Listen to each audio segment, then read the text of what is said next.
All right, I guess I'll go ahead and get this started. Yeah, my volume was down. I was listening to an audiobook while I was waiting. lovely book there. Virginia Giuffre's Nobody's Girl. She was one of Epstein's main people there. Very dark, disturbing stuff. What's up, everybody? Welcome to the Friday night live stream. That is different than the Wednesday night live stream because we are not watching music videos. That's really pretty much the only difference. And I start like 2 hours earlier. That's another difference. Anybody take part in the Black Friday fucking jamboree? I don't know. I guess that's one way I call it. I fucking didn't. I don't do that shit. Shit's lame. Yeah, no, I fucking just stayed home pretty much all day and did a bunch of YouTube shit behind the scenes. And yet again, it's small enough in the chat so I can say hey to every single person in here. What's up, Zombie Trash, Craig Horner, Verified, Paul, Disarm Rocker. Yeah, shit's usually dead. By the nighttime of Black Friday, shit's usually dead because everyone's like all tuckered out from waking up at 4 a.m. and buying a bunch of shit they don't need for people they don't like. Ghoul Steel bought a bunch of Deftones records at my shop because it was tax-free today. Oh yeah, Black Friday isn't the same anymore. Anyways, no, it's not. It's not an event anymore. I never took part in any Black Friday shit, thankfully, but like my aunt was like really into that shit. She would get my two girl cousins and their asses would be going to bed early as fuck on Thanksgiving on Thursday so they could wake up at like 4 a.m. on Friday and be at the mall by like 5 a.m. and just shop and drink coffees and probably take coffee shits, I would imagine, at some point. I would have to think that the public restrooms on Black Friday are backed up with just fecal matter from all, because coffee makes you shit and piss. It's got to be like a Woodstock 99 bathroom situation there at the mall, I would think, with all the pumpkin spice lattes just filling up the toilets in one way or another, just so little Timmy douchebag can get his fucking scooter on Christmas. Yeah. The Russians are laughing at us. No, I don't know. I think that aspect of capitalism is kind of insane. It turns people into animals. But anyway. Oh, that was a good sneeze. Let me sneeze out all the blow that I did before I started doing this live stream so my nose would turn good and red. Oh, yeah, that's good. Yes, more. Oh, yeah, I love doing that. It's sexy. And it's fun. Isn't it fun to hear someone sneeze on live stream and wipe their nose? I think it's fun. I think that makes this fun, honestly. It adds to it. Yeah, so anyway, we're doing Vh1's top 100 shocking moments in rock and roll. 2001, I thought it was, I look like I literally just got pepper sprayed right now. Like, what the fuck?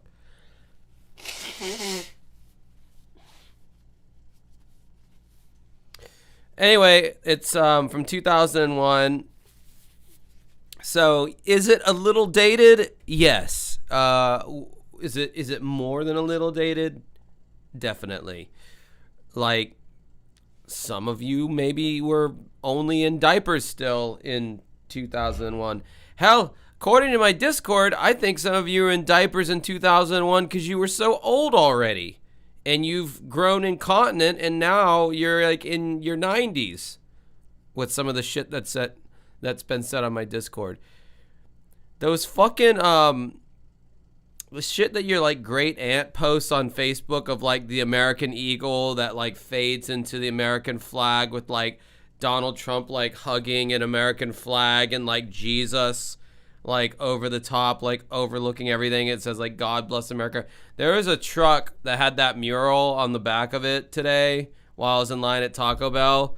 And I posted the picture in my Discord because I thought it was fucking hilarious because it's so tacky and in bad taste that I just thought it was funny. And like, you know, I actually had someone in there defending it.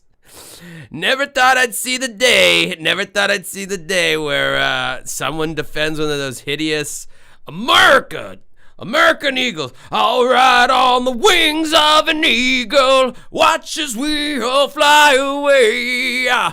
That's just fucking, yeah. So whether you were in diapers in 2001 because you're so damn young, or you're in diapers because you were on your way to completing the circle of life, and you know, now you still happen to be alive through the grace of modern medicine. Either way, we're gonna be watching this. I'm somewhere in between the diaper phases there, where in 2001 I was like 13, I think. So, but I used to like eat this shit up, man. I loved these stupid shows. So without further ado, this is like a 3.5 hour long thing. I'm gonna try to get through all of it, but I might have to fast forward if I get bored. I don't know. You never know when it's gonna be like you might miss a really good shocking event, you know. $4.99 super chat from Paul. He's got the right idea. I need money and I need it now. Yeah, VH1 used to be the shit. VH1's Behind the Music was like my favorite show at one point. I don't know. I thought it was really well done, those Behind the Music shows. And then they kind of dipped their toe into trash reality TV shit like Bands on the Run and The Surreal Life.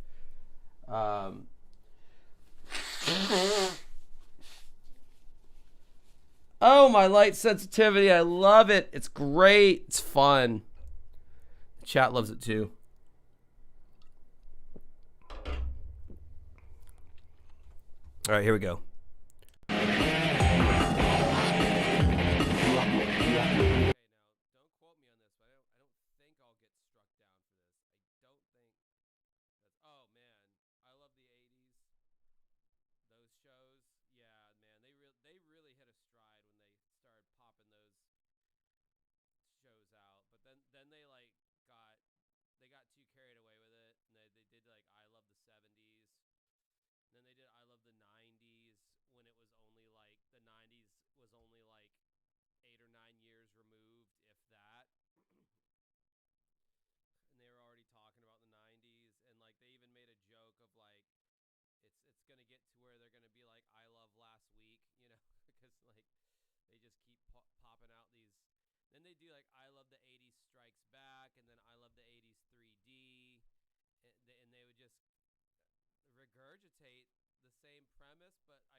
Oh, sorry. I'm an idiot.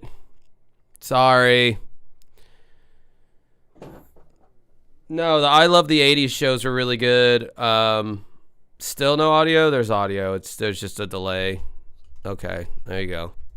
No, the I Love the 80s shows were great. VH1 really hit their stride on that one, but then they started doing the I Love the 70s, and then they did like the I Love the 90s, which was only like 8 or 9 years removed at that time, you know, like if not less. Could have been like 4 or 5 years removed. It was just 1999, like 4 years previously, something like that. And they were doing I Love the 90s. Yeah, so it got a little played out there, and they stopped. But I Love the 80s was the sweet spot. for them at the time. Oh, okay. So anyway, here we go. Oh, I just saw Manson, bro. Oh, there's Madonna with the burning crosses and the black Jesus guy. I already know where this is going. This is VH1's 100 Most Shocking Moments in Rock and Roll. I'm Mark. Yeah, Mark McGrath hosting. Sugar Ray was already going downhill at this point, I guess, and McGrath was like, "This is my moment to get out from underneath this failing band. Let me start hosting stuff." McGrath of Sugar Ray. Now, there have been a few uneventful moments in the history of rock and roll. Hotel rooms that didn't get trashed, artists who stayed happily married and sober. But who cares about those? It's the shocking moments we can't forget. VH1 has compiled the ultimate list of rock's most shocking moments, and we are counting them down from 100 to number 1. We start with the story of a female shock rocker who gave herself a hand in a sexy solo act, and the police were not amused. Wendy O. Williams, the lead singer of the early 80s punk band The Plasmatics, was famous for her outrageous stage shows. Smashing TVs, guitars, and Cadillacs, she broke new ground as a female shock rocker. Now those look like some shows right there. I had heard of Wendy O. Williams, but I didn't know what she was associated with. But one night in Milwaukee, the local police decided this former stripper's act was a little too risque. Turn up your TV set! By the start of 1981, the Plasmatics were flying high after a national television appearance and a hit record. But their luck was about to run out. On January 19th, 1981, while the band performed their usual set in Milwaukee, Wendy got a little friendly with a sledgehammer she used to smash things on stage. The audience cheered them on, but the police were outraged. Apparently the police chief and so on, they'd seen this on television, so they came to the show ready to make an arrest. Police officers waited for the show to end and then arrested the petite singer for simulating masturbation with the sledgehammer. Hell yeah. You have 10,000 guitar players. Oh my God, Moby was so young back then. He was still like on drugs and alcohol back then. You can even see his eyes. They look like fucking black voids. Damn. They're simulating masturbation every night, and a woman happens to come along and do it, and suddenly she offends public sensibilities and gets arrested for it. So it does seem like a pretty egregious double standard. After the show, police took Wendy outside, where things got violent. When they took her to the paddy wagon, she felt she was groped. She turned around and belted one of the police. And at that point, they threw her to the ground, broke her nose, kicked her face in. Damn. I ran out of the club and was beaten unconscious with nightsticks, and others in our band were also arrested. Wendy and Rod were hospitalized and then taken to jail, where they were charged with assaulting police officers. They fought the charges in court, and a jury eventually found them not guilty. The original Plasmatics broke up 6 months after the trial. And in 1998, Wendy O. Williams committed suicide. Damn. Damn. The fuck? All right, starting out with some heat so far. I know. I'm offended already. It's 100.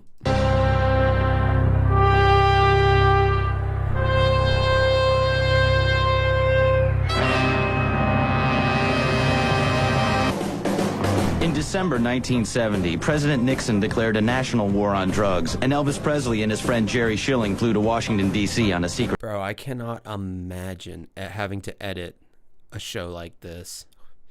You have to source all the... And this was before YouTube, where you couldn't just pull these clips out the fucking ether. Like, I don't know, I've just watched this from an editing standpoint, and knowing that's like over 3 hours long. I mean, I'm sure they had several fucking editors that, you know, all like took chunks of this, so it wasn't like one person, but I'm only one person having to edit, you know, all my shit. I know how long that takes, and I only do like, I don't know, 10 to 20 minute long like edited videos. Oof. Just like imagining the nightmare this would be to edit. mission. Not even his wife Priscilla knew what Elvis was up to. He wanted to become an honorary drug enforcement agent, and he wanted the president to help. He wanted a federal narcotics badge. He had been collecting badges. Now, this was the big badge. Elvis had written this letter to Nixon saying he could... They used this guy, Alan Light. They used him on every VH1 anything. He was just ubiquitous. I don't even know what like magazine he wrote for or publication or whatever, but this guy was like they slapped him all over VH1's various programming. Help combat drug use among America's youth. White House aides were baffled by Presley's request, but thought that he could help Nixon connect with young people. On December 21st, 1970, Presley received a call. Nixon wanted to meet him in the Oval Office. At the meeting, Elvis brought the president a gift. A chrome-plated Colt 45. Elvis brought a gun to the White House. Secret Service didn't even give a fuck. This was after Kennedy was assassinated. It's just like, yeah, he can do that. That's fine. What is really amazing and a testament to Elvis's powers of persuasion is that he actually got into the Oval Office with a gun. Presley offered to help Nixon fight the counterculture influence of the Beatles and sell the president's anti-drug message to the Woodstock generation. But he needed to have federal authority. The President of the United States couldn't say no to Elvis. Impressed with his sincerity, patriotism, and goodwill, Nixon declared Elvis an honorary DEA agent and awarded him the badge. The image of Elvis Presley, heavily medicated, wearing a purple suit and a cape, and meeting with Richard Nixon, that's not just a great rock and roll history moment, that's American history. Yeah, that's about as fucking American as it gets right there, man. $4.99, Jen Stone, nice pick tonight. Thank you. Hopefully you got your shirts by now. I would imagine you would have. LOL, a cape. Seriously. Yeah, exactly. He was high as shit. Like during this. No, man, it's different for me. I need him, man. You don't understand. This is medicine. The doctor prescribed. I need this. This is not. I'm not a dopehead. The building. A high-profile lesbian couple wanted to have a baby. She, a filmmaker. David Crosby donates his sperm to like what Melissa Etheridge's gay lover. Yeah, that's what this is.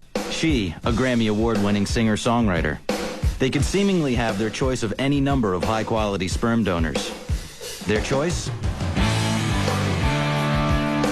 I know what you're thinking, baby. When it was announced in 1996 that Melissa Etheridge's partner Julie Cypher was pregnant via artificial insemination, rumors circulated as to who the sperm donor was. It was very carefully thought out, the whole thing.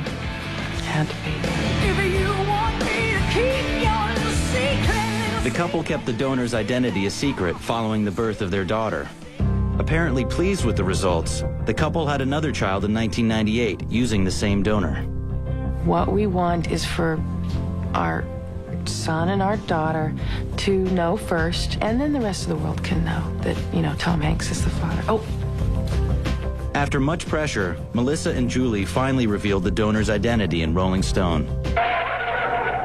I just don't get that. To me, that is shocking. There are better donors out there. Damn. Why are you throwing shade on David Crosby? He's a fine vocalist. Sammy Hagar looks great there. He was probably only in his like fucking 70s there. No, he was probably in his like 50s at that point. When you're going down the street, man, you could just pick them randomly. I don't care what they think. I don't care what they say. David Crosby has survived drug and alcohol addictions, prison terms, and a liver transplant. Perhaps Melissa and Julie chose Crosby not just for his musical ability, but for his hearty DNA. I wonder what those kids look like now, because they're like grown. They're like Gen Z now. Gen Z kids, if that. Yeah, they're like on the cusp of Gen Z. I wonder if you know those kids look like David Crosby. I would look it up, but I want to derail this stream too bad. When we come back, a concert goer struck by lightning She was completely white, and there was just blood gushing out of her mouth. Lesbian David. And Bjork's turbulent airport arrival. Yeah, Next. Bjork attacked someone at the airport. Yeah, I'm gonna know about like at least half of these already. On VH1's. The son died. One of the Crosby kids OD'd. Well, you know, when you intermingle your, you know, an old hippie's drug sperm with a sinful, not living in the light of Jesus's lesbian vagina, it's not all that surprising that might happen, you know? It should have been living in the light of the Lord, and then the kid just would have turned out to be gay. But, you know, I joke. One's 100 most shocking moments in rock and roll. What is he?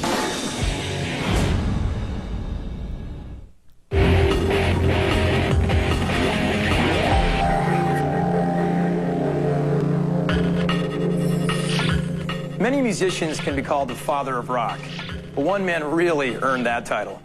Screamin' Jay Hawkins was a world... Oh, I thought it was Chuck Berry. I was about to say, I got some really disturbing videos that my moderator from my Discord sent me of Chuck Berry just like straight up farting on chicks. Just rank. Like I could only imagine like just loud squeakers like on these women who are like this one video I recall, this chick was like blowing him. He's buck ass naked with his long fucking mamba, and she's like blowing it, and then he's just ripping farts. And she like jumps back at first, and then she like keeps going at it. He's like, oh, I'm sorry, I fought on you. Yeah, I like to do that. Shit, you not.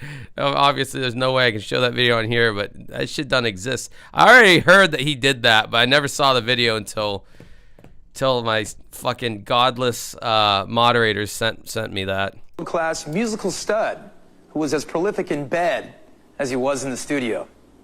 It was Vash. Of course it was Vash. Screamin' Jay Hawkins claimed a place in rock history with an outrageous stage act and his 1956 hit, I Put a Spell on You. I put a spell on you. But his greatest legacy wasn't his music. Father's 75 kids? My God. I mean, that's... I don't know, there's a lot of things I could say about that, but I won't. Screamin' Jay Hawkins was married 6 times and had countless lovers. In the mid-50s, when Jay was performing in Atlantic City, he claimed to have made love to 14 women a night and professed his sexual prowess on the bathroom walls along the boardwalk. Oh, let's lick it one time. Screamin' Jay Hawkins was a very charismatic, attractive man, and he had a wonderful romantic way about him with women. If you say so, man. I want you to blow on me, baby. Screamin' Jay estimated he fathered 75 children throughout his life, most of whom he had never met. But when he passed away in February of 2000, his dying wish was that all his children meet. One of the things that he wished he had done is get to know them a little better. And he said it would be so wonderful to have them all under one roof one day, get to know who they are and what they're doing. So they can all collectively call you like fucking what do you call it? Like a low-life piece of shit absentee father. So you can hear like 60 plus people be like, yeah, fuck you, kinda, or a lot, whatever.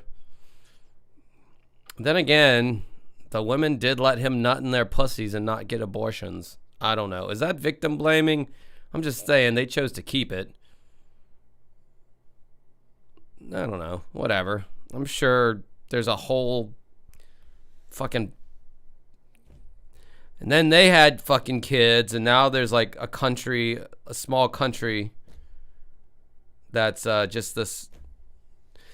Man, there's so many jokes that could be made that I'm just not going to make.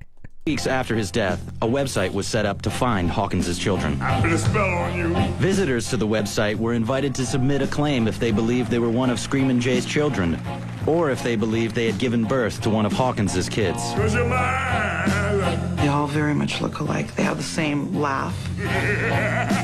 Watch out! In the site's first year of operation, there were 2,500 submissions and 33 positive identifications. You and I would think that's too many children to have. That's irresponsible. Screaming Jay Hawkins was proud of every single one of the children he had. I love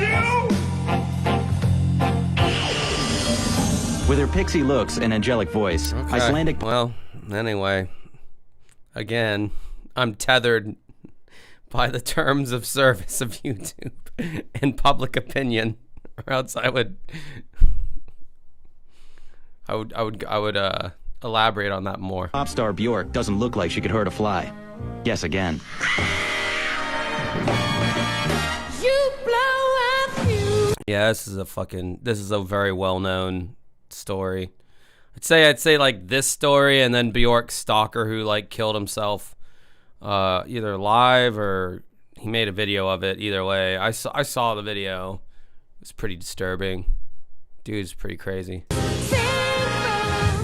On February 19th, God, she looked hot in that picture. 1996, Bjork was scheduled to do an interview with reporter Julie Kaufman when she arrived in Bangkok, Thailand. But at the last moment, Kaufman received news that the interview was off. Apparently, Bjork was in a bad mood. But nobody could have guessed just how bad it was. As Bjork exited the airport with her son, Kaufman approached the singer and said, "Welcome to Bangkok." Apparently, it was not the right thing to say.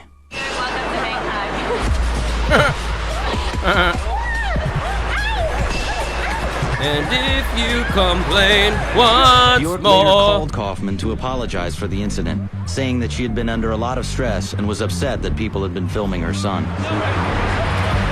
Kaufman refused to press charges and accepted Bjork's apology. I just have some bruises. I have a tough head, you know. No, I'm okay. Yeah, I'm cool.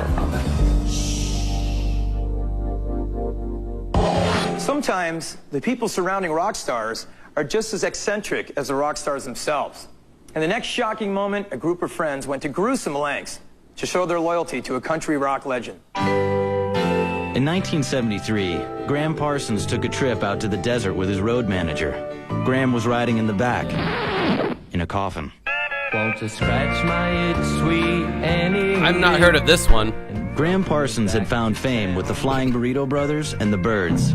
But in September 1973, the country rock star's hard living caught up with him, and he died of a deadly combination of morphine and tequila. I'll do it every time. His adoptive father wanted a traditional burial in Louisiana. But Phil Kaufman, Parsons' road manager, decided to honor the pact he'd made with Parsons before his death. We decided, after having several adult beverages, that if one of us should die, that we'd like to be taken out to Joshua Tree in the desert and our ashes burned out there. Kaufman and a friend intercepted Parsons' body at a Los Angeles airport before it was claimed by his father. A friend of mine owned a hearse, and I borrowed the hearse and went out to the airport, convinced the people there that the family wanted the body flown out of a private airport, and that my partner and I were there to take the body. And we were pretty convinced, as drunk as we were. And the body was released to the two men. We drove out to the desert, opened the casket and saw Graham, and then I poured the gas on him, and I lit a match, threw it in there. And this dust devil went up, and his ashes went up into the air like that, into the desert night, with the millions of stars, and just as he had wanted. Kaufman was later arrested, but since there is no law in California against stealing a body, he was charged with grand theft for the coffin and fined $300. They charged me with... Oh yeah, the Melissa Etheridge's / Crosby / whoever the fuck that other chick is. Yeah, the daughter Bailey Seifert. Yeah, she is pretty hot. Yeah, she doesn't like look too much like David Crosby to where it's like a female David Crosby. She just looks pretty hot, and of course she's very much gay. The gay gene somehow got passed on. She's got some cute dimples. Okay. And she's younger than me, which isn't very difficult at this point with how rapidly I'm aging. It was stealing the casket because the body had no intrinsic value. So I just got done for stealing the wrapper. If I'd known that, I would have, left the box and just taken the body. But in retrospect, it's too late now.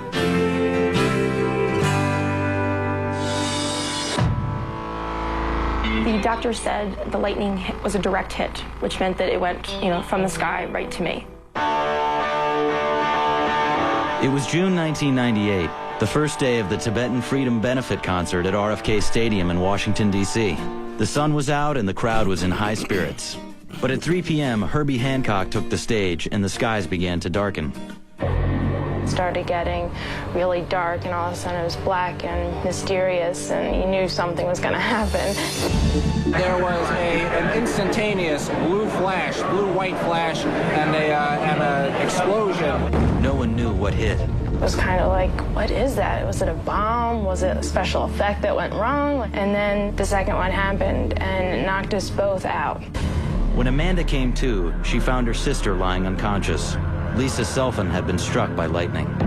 She was completely white, and there was just blood gushing out of her mouth. And she'd burned holes all the way down her right side. She wasn't breathing. She was in a full... Yeah, lightning's a bitch in that kind of aspect. Cardiac arrest. 2 concert goers rushed to Lisa's aid. They did CPR and compressions, and it took 7 minutes before they got a pulse.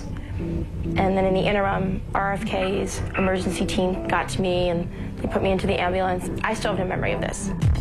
The wind and the rain increased, and the concert was halted. We were in touch with the National Weather Service, and it looked like a 25% chance that more lightning would be coming, and it was not safe. Fans left the stadium without seeing half the bands on the roster. REM, Radiohead, and the Red Hot Chili Peppers were rescheduled. Oh, that was the show where Michael Stipe fronted Radiohead for Lucky, and then Tom York joined REM for Be Mine. They kind of sang each other's songs. That was like such a cool idea.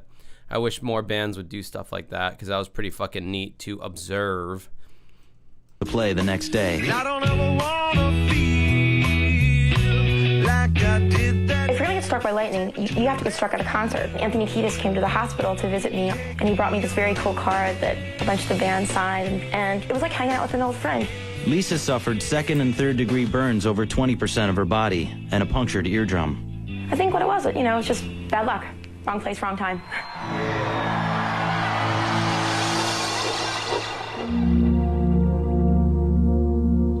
Even though I was calling people saying, she doesn't look well. Karen Carpenter dies of anorexia. I still didn't think I want to see if I can guess these before they even tell me what it is. she'd actually pass away. Yeah. In 1970, apparently Karen Carpenter's like kind of a badass drummer.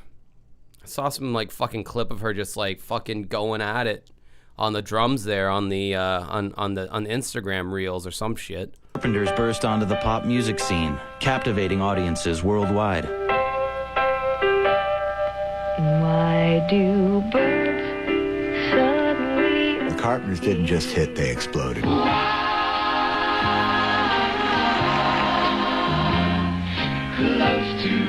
Karen Carpenter's haunting vocals, a blend of innocence and sorrow, made her famous, but her success came with a price. We spend an awful lot of time trying to achieve perfection as close as we can come. It's the foremost thing in both of our minds at all times. In her quest for a perfect life, she became obsessed with her appearance, taking extreme measures to control her weight. She had very low self-esteem. It started from an interview that she did, and somebody called her chubby, and she flipped. She'd get her dinner, but she'd put the food under the plate so she didn't have to eat it, and that's when she got thinner and thinner. By 1981, Karen's weight had dropped to 77 pounds. Fearing for her life, she checked herself into a hospital where she was diagnosed with anorexia nervosa. The only way any weight was put on her really was for being put into a hospital and then having it pumped in.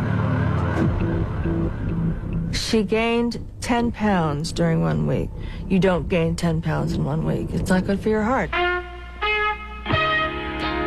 Karen was optimistic. Shit, bro. I feel like I gained 10 pounds in 1 week recently. But, you know, that's mainly alcohol and bad decisions. She was winning her battle with anorexia. But after years of starvation, the sudden weight gain had taken a toll on her heart. On February 4th, 1983, Karen suffered a fatal heart attack. She was 32 years old. Coming up, Stevie Wonder's near fatal crash. Where I felt I was spiritually was a much higher place. And a homeless hoaxster becomes a star for a day. The Peter Criss clone or look-alike. Yeah, know all about that one. Why couldn't you impersonate like the Lone Ranger or Tano or something like that? When the 100 most shocking moments in rock and roll continues.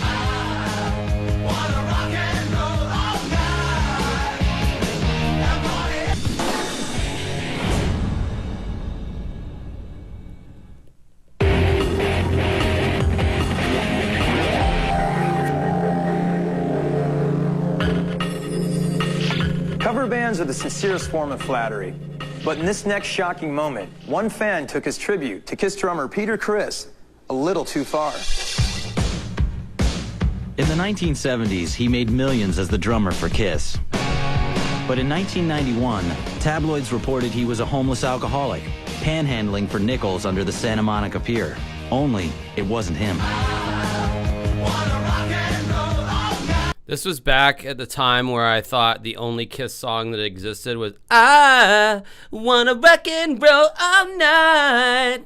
I thought that was the only... I hated Kiss in 2001 because this is the only song I thought they had.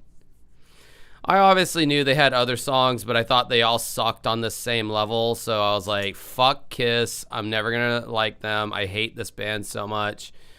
And only till many, many years later, I realized, oh, they actually have some halfway decent songs. Maybe I shouldn't be so quick to judge off of one single song. By 1991, Peter Criss had disappeared from the public eye until the January edition of Star magazine hit the newsstands. The article claimed that a down-on-his-luck Criss was drunk, broke, and homeless. Lifelong Kiss fan Tom Arnold saw the article and went down to the Santa Monica Pier to try and help the troubled drummer. I saw a guy with about 10 other homeless guys around him. He's like an entourage, you know, like Elvis, you know, and I figured that's got to be him. But it wasn't. It was Christopher Dickinson. Bro, that totally looks like Peter Criss. Oh my god. Oh my god. You can just see the cat makeup on him right now. A homeless man who had passed himself off as Peter Criss for years and was paid $500 to cooperate with the story. And then Peter Criss was like, a fucking Norwegian Peter Criss. What the hell? Those fucking eyes. you know, wait a minute, you know? Dude, that's not me. The real Peter Criss was quietly raising a family in Redondo Beach, California. A month after the article was published, Peter Criss appeared on The Donahue Show to expose the fraud, clear his name, and confront his imposter. In the original clip they show, it's like there's like someone in the audience, and he's like got the Peter Criss makeup on, because the Kiss Army, man, they run deep, boy. How you doing? Why couldn't you impersonate like the Lone Ranger or Tano or something like that? The two Peters made their peace on the show. The real Peter Criss went on to sue the star for libel. They eventually settled out of court.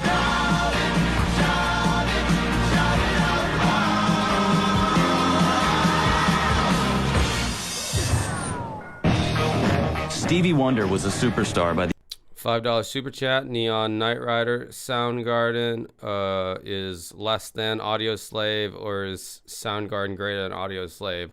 Also, is the top two super bands of all time. I mean, you're dealing with two totally different animals with those two. I mean, you got like Tom Morello with Audio Slave, and he did some cool shit. They had some good riffs. But so did Soundgarden. I think Chris Cornell did his best work in Soundgarden vocally. I don't know. I'd probably go with Soundgarden, but that's not to say Audioslave was not a good band. Two super bands of all time. I don't know, Asia and like Shaw Blades. I don't fucking know. the age of 23. But on August 6, 1973, the world held its breath as he fought for his life. Stevie was sleeping in the front seat of a car on the way to a benefit in North Carolina when his driver slammed into a logging truck. The impact knocked a log off the truck. The log smashed through the windshield and into Stevie's head. Holy he was shit. rushed to the hospital with massive head injuries and lapsed into a coma. Doctors weren't sure he would survive and predicted if he did come out of the coma, he could have permanent brain damage. People were shocked. I mean, as if the blindness wasn't bad enough. Jesus, this poor guy. And he's still alive and kicking. This person who'd overcome so much adversity, this disaster happening to him when he was still such a young, rising, fresh, huge talent. Friends and family spent days at his bedside while Stevie struggled for his life. After 4 days, Stevie emerged from the coma.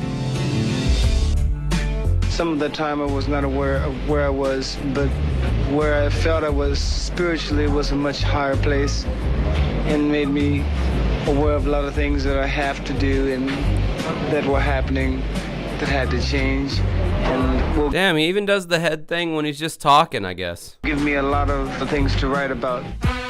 Within 2 months of the crash, Wonder returned to recording, and in the years following the accident, he released the most critically acclaimed and commercially successful music of his career. He had to use that huge machine of his imagination even more intensely, and he still came up with the most amazing, beautiful music.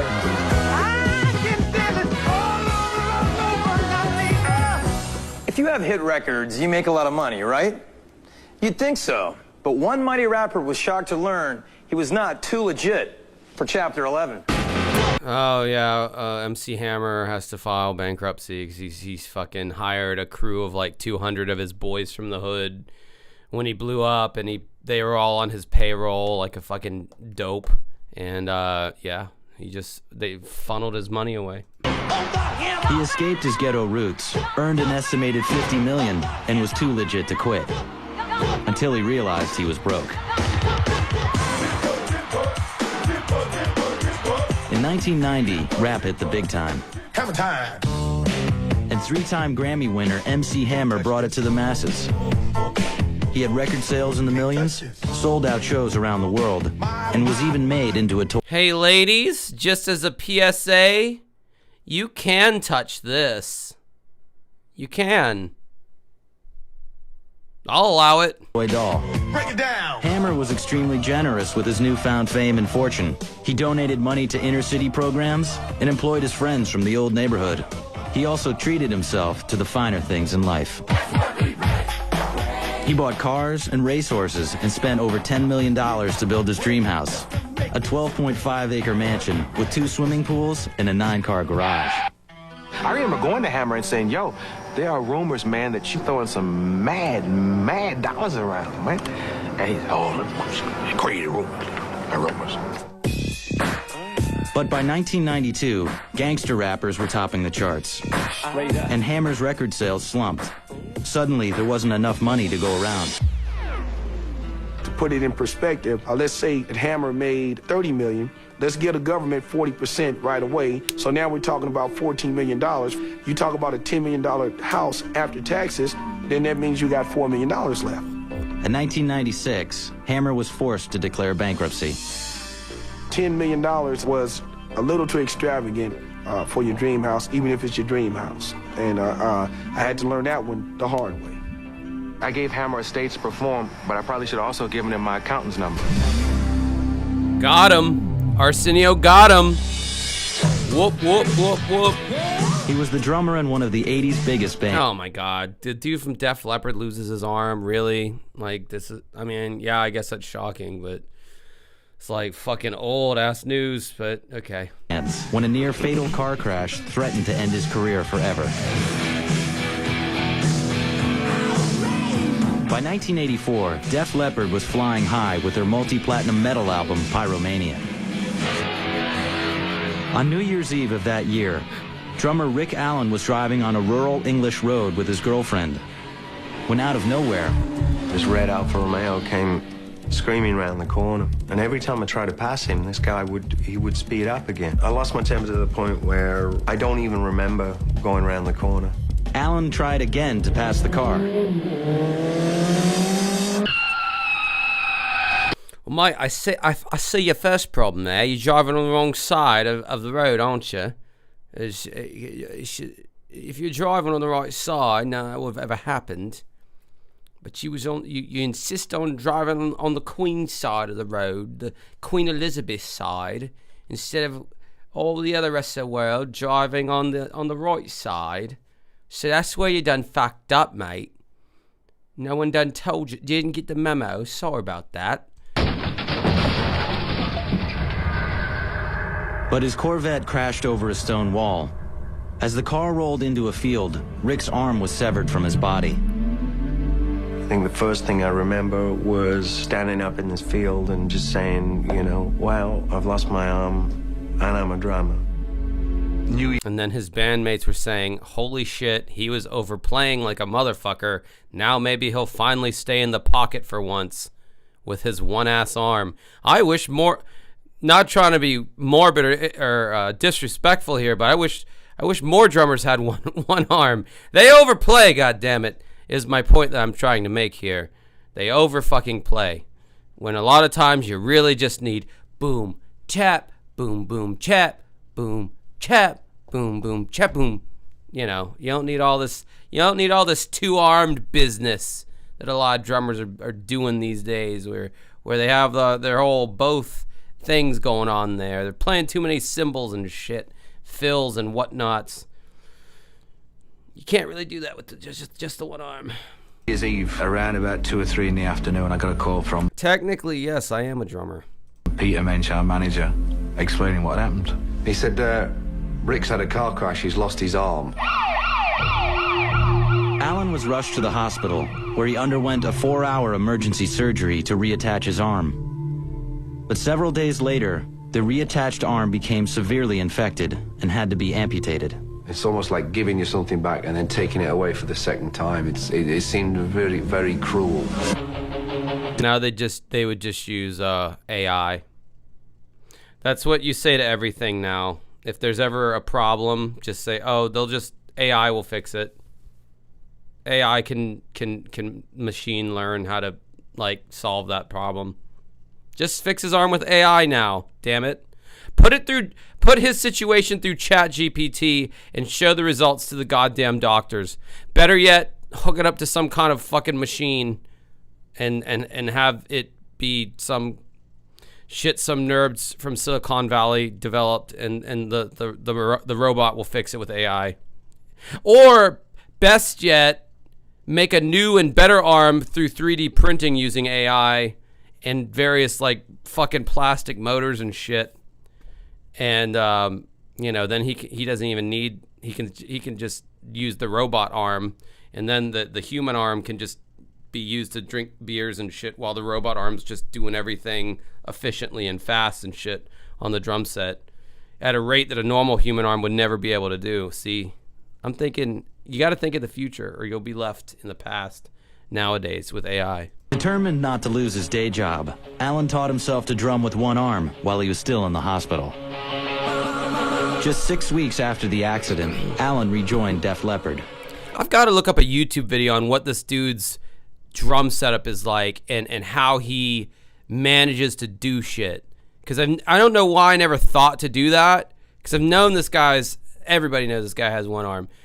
I've never thought to because I know a YouTube video exists. Oh, you know what'd be weird? Is to watch a two-arm drummer cover a Def Leppard song post his loss of the second arm. Because then it's well, you're playing 4D Chess in Outer Space at that point if you're playing a Def Leppard song. Or maybe they leave their one arm sitting to the side so they're properly... But he's got all kinds of pedals and shit that he uses his feet for to activate various, he figured out a system. He figured it out, which, good for him. That's what you call gumption right there. Not giving up. I read a news article about a guy with no arms or legs who somehow was 911, he received the phone calls, whatever they call those people. He did that for like 30 years. So I guess all things are possible through Christ who strengthens me.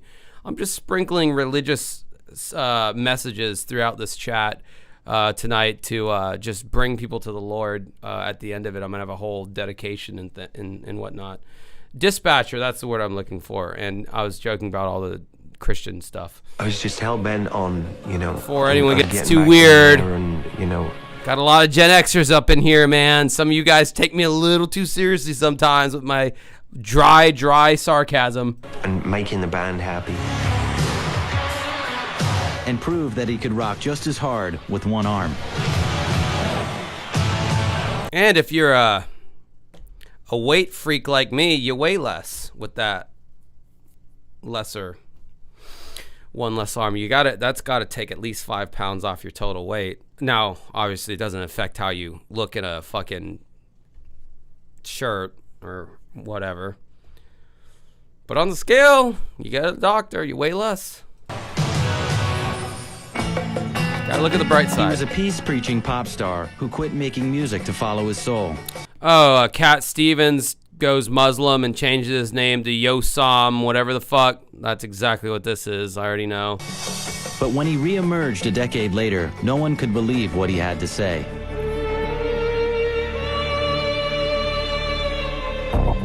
Oh, did Cat Stevens join in on the fatwa against Salman Rushdie? Salman Rushdie's Satanic Verses was published in 1989. The writer was condemned to death by the Ayatollah Khomeini, who claimed the book criticized the Muslim religion. Most of the artistic community supported Rushdie, but former pop star Cat Stevens, who had converted to the Islamic religion, denounced the author. As far as the Muslim community is concerned, it's as good as stabbing Muslims in the heart. That was pretty edgy for Cat Stevens to like go all Muslim and shit at that time in history. I mean, now it's like super popular to do that, but he was really going out on a limb there. And it's I'm reminded of that Seinfeld episode. It's like where like Kramer meets the dude in the steaming room. He's like, "Nice to meet you, Sal Bass," not Salmon. Anyway, I guess you'd have to see the episode in full context. He didn't literally condone the death threat. He didn't mince words in his criticism of Rushdie. Any writer who abuses any prophet under Islamic law, the sentence for that is actually death. His comments made news worldwide. The singer Cat Stevens, a convert to Islam, has said that the Quran makes it clear that Salman Rushdie should die. Wait, I thought Islam was a religion of peace. What happened to all that? Where's the peaceful part here? Am I missing something? Oh shit! I'm delving in. I'm dipping my dick into deep waters I don't want to be in. I don't want to say anything else about that shit. You Muslims are a little mashugana sometimes, just saying. Nations stopped playing his albums and staged record demolitions. Certainly at the time it was perceived as Cat Stevens throwing his support behind this threat of assassination. That was kind of shocking from any rock star. At the time, Stevens claimed his words were taken out of context, and he never actually supported Rushdie's death. I didn't come out, on day one and say, kill Rushdie. I mean, I never even knew that there was such a judgment on this particular matter. And in 2000, he went even further to explain that at the time he was new in the faith and naive about how his comments would be interpreted. Well, if you want to sing out, sing out. And if you want to be free, be free. Cat Stevens wasn't the only... First cut is the deepest, darling, I know. That's probably the best Cat Stevens song, I think. ...artist to shock us by finding religion. In 1989, Madonna showed us her spiritual side. And it wasn't exactly what the church had in mind. Oh, the black Jesus, the burning crosses. Yeah. Madonna faced one of her career's biggest controversies when she tried to join the Pepsi generation.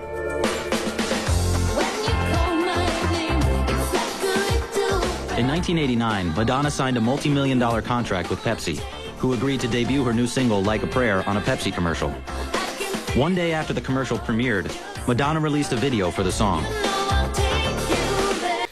That is kind of a pretty edgy video if you think about it, though, with like the, you know, burning crosses, pretty much only associated with the Ku Klux Klan. I'm sure everyone knows what that is. I know I have listeners that are outside the U.S. Yeah, that's a pretty edgy video, honestly. I could in the 80s too. Yeah, I could see how that would be pretty bloody well controversial. That would be controversial nowadays. Shit. That wouldn't even exist nowadays. Ain't no Sabrina Carpenter ain't gonna be doing no video with. I mean, yeah, her sucking a black guy's dick. That's you know, that's very commonplace. That's going on right outside my house right now. But the whole burning crosses thing, that's a little different. It's one of the heaviest 90s, videos whatever. she's ever done in terms of the subject matter she's playing with. With the burning crosses and the bleeding palms and the black Jesus-like figure, the video itself was enough to shock a lot of people. I close my eyes. It dealt with a lot of taboos, and it made people afraid. The video was denounced by religious groups as blasphemous. She took on a subject that people at the very least think should be respected, even if they don't believe in it. That's where she got herself in trouble, and she got herself in trouble with her sponsors as well. Madonna's corporate marriage to Pepsi is proving as stormy as her real-life marriage to Sean Penn. I knew right away that people were not going to be able to separate the commercial and the song from the video in the song. Christian groups threatened to boycott Pepsi and put pressure on the company to stop running the ads. Pepsi ran the commercial only twice and officially pulled it off the air a month after its debut. Pepsi acted in the best interest of their business and pulled the plug. But the uproar didn't quiet Madonna. Dude, she sold like 2 billion more records after that. Like, she gives a fuck about losing a Pepsi sponsorship, like, in the grand scheme of things. Seriously. I'd like to thank Pepsi for causing so much controversy. Like a Prayer spent 3 weeks at #1, and Madonna got to keep close to $5 million from the Pepsi deal. The Ghetto Boys made their name in the rap. Too Short gets shot in the eye or something, and then they make that the album cover. They're like rushing him into the emergency room, and someone snaps a picture, and that becomes their album cover. I already know that's what this is. Rap game with their outlandish inner city narratives, but it was pint-sized rapper Bushwick Bill's brush with death. Sorry, Bushwick Bill, not Too Short. Too Short's a different rapper. Talk of a lawsuit that brought them their biggest headlines. Oh man, homie, my mind is playing tricks on me. Richard Shaw stood 3 feet 8 inches tall, but as Ghetto Boys rapper Bushwick Bill, his outlandish personality was larger than life. Look at this little clown pecker there. That looked fun. Da da da da da da da da da. Pling, confetti in your face, white women. And a big part of the Ghetto Boys' success. I was born in a rundown hospital. But for Bushwick Bill, success meant more money, more problems.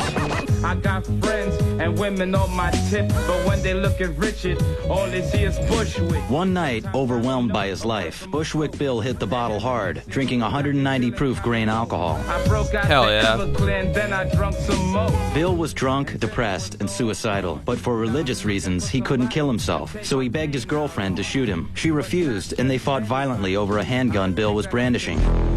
And then it went off. Oh man, I'm hit.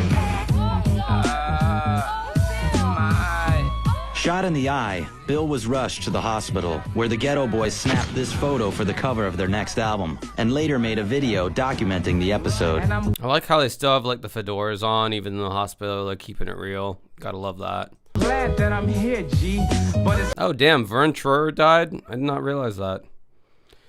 $10 super chat from J-Rob 8420. Hey Josh, don't always get to catch you live. I have 2 great older music videos from a really good prog mo band from Sweden. I think you'll really enjoy next time we do a music video live stream. We do those every Wednesday, late as fuck at night, so make sure you stick around.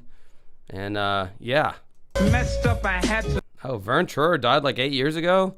I'm such a ooh, God, there's just a singular eyeball on screen. That's disturbing. Vern Troyer, that's like my favorite guy ever. No, I actually don't care about Vern Troyer.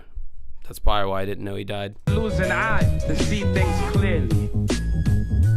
It was reported that Bill planned to sue the liquor company that made the grain alcohol, claiming it contributed to the shooting. But wow, that's like suing McDonald's for making you fat, which people tried to do. He changed his mind and his name. My new name is Dr. Wolfgang von Buschelgen the Barbarian, Mother Funky, Stay High Dollar Bill Stir.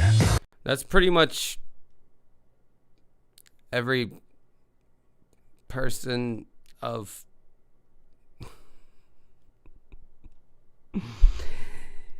they all be using nicknames and they all crazy like that at my karaoke gigs.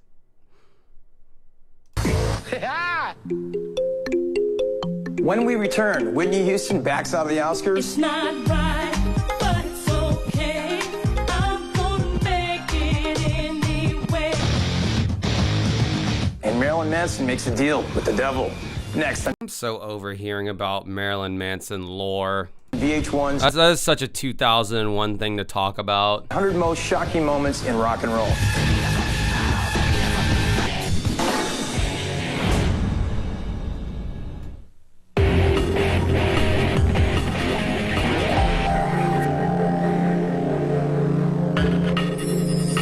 When Whitney Houston backed out of the Oscars at the last minute, rumors flew. Was it stage fright, substance abuse, or just another case of ADD, acute diva disorder?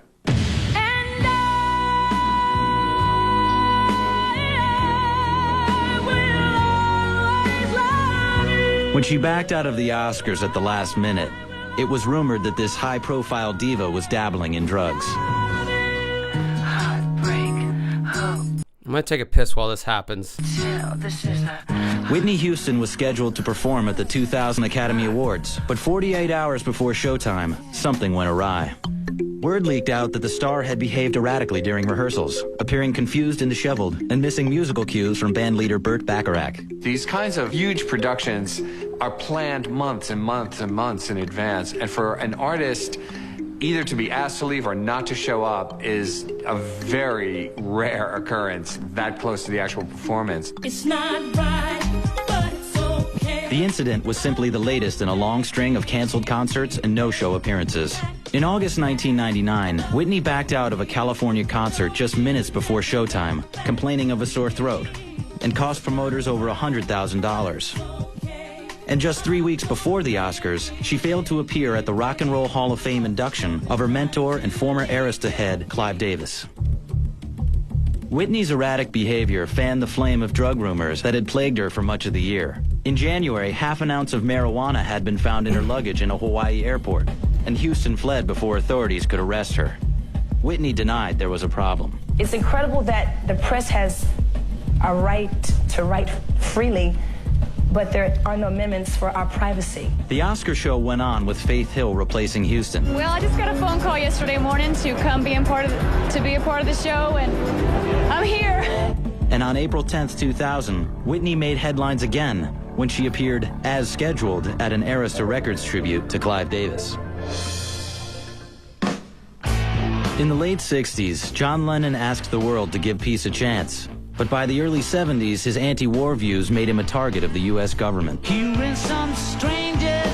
know, John Lennon has a song called Woman is the N-word of the world, but it's the hard R. If you don't believe me, look it up. It's on Spotify. Woman is the N-word of the world. Hard R, though. And he says it all throughout the song. It's quite shocking. And edgy. Based. Someone says based. When John and his wife Yoko Ono arrived in New York City in 1971, they became vocal opponents of the Nixon administration and U.S. involvement in the Vietnam War. In 1972, when South Carolina Senator Strom Thurmond learned that Lennon planned to perform at an anti-Nixon rally outside the GOP convention, he sent a memo to Attorney General John Mitchell and suggested Lennon be deported. The Attorney General sent Thurmond's memo to the INS, who revoked Lennon's visa and ordered him to leave the country. The The INS denied they were trying to deport Lenin because of his anti-war views and cited a 1968 drug conviction for his expulsion. His problem seems to be the marijuana conviction. This is the kind of treatment we would dish out to anybody convicted of a narcotics offense. But Lenin believed the deportation order was politically motivated and started a campaign to stay in the country. A few friends of ours in the pop business have exactly the same conviction as me and are allowed to come and go as free as they like. They just don't happen to have the same point of view as me. The FBI began investigating Lenin, placing him under constant surveillance. When it first started, I was followed in a car, and my phone was tapped. In 1983, FBI documents revealed a politically motivated attempt to deport Lenin. In 1975, after 3 years of legal maneuvering, a judge overturned the deportation order, granting Lenin permanent residence in the U.S.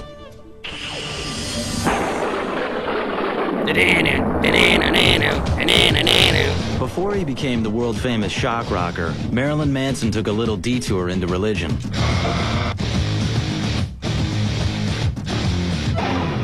In 1994, the virtually unknown Marilyn Manson was on tour as the opening act for 9 Inch Nails. According to Manson's autobiography, on one stop in San Francisco, he was invited to the home of Anton LaVey, the world-famous Satanist, for a private meeting. He was sincerely interested in the ideas that the Church of Satan promoted, not because he wanted to, worship a red guy with horns, but because he was interested in the idea of a church devoted to the exact opposite of Christianity. It's not, to my knowledge, that's not even what the Church of Satan. The Church of Satan stands for. It's not their... I could be confusing with something else. It's just like, do what thou wilt, right? Like, if it's not harming anybody else and it's not like harming yourself, then like do whatever makes you happy, I think, right? Isn't that their tenant there? Manson arrived at the LaVey homestead alone at 2 a.m. as requested. He was brought into the house by a spooky assistant and led to a meeting room where he claims LaVey simply appeared. The two spoke at great lengths about such stars as Jane Mansfield and Sammy Davis Jr., who LaVey claimed were followers of his. Sammy Davis Jr., he joined the Church of Satan? He's hanging out with Sinatra and Dean Martin? Hey, baby, I think give me a second here. I'm gonna go join the Church of Satan. I'll be right back. LaVey was so impressed with Manson that he officially certified him as a minister in the Church of Satan.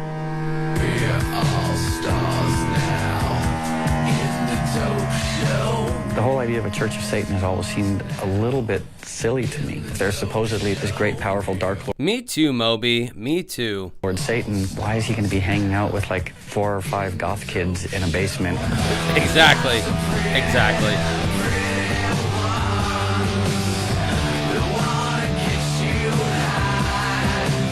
Doing the Satan thing is like so 1975 at this point. It shouldn't even seem scary. For real.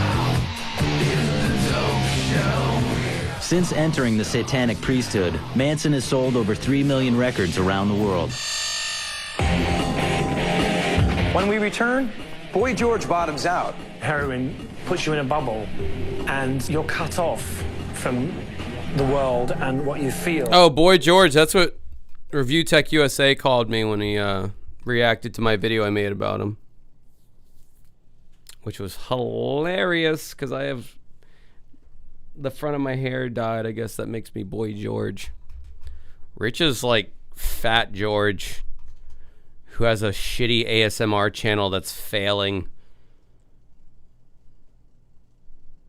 And he fucking shut his channel down just to start it back up as Rich Tomorrow, where he's doing the same exact shit he did as Review Tech USA, but like way less subscribers. But all right, I'm Boy George. Damn, got him there, Rich. And an explosive performance from The Who. Next on Vh1's 100 Most Shocking Moments in Rock and Roll. Came into the picture.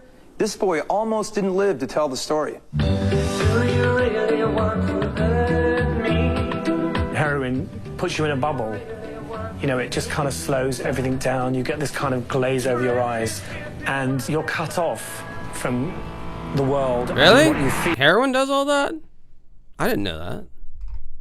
I thought heroin was like fine to do, like a little bit every now and then to do a little bit of heroin. I thought that was fine. It puts you in a bubble and it gives your eyes a glazed over look.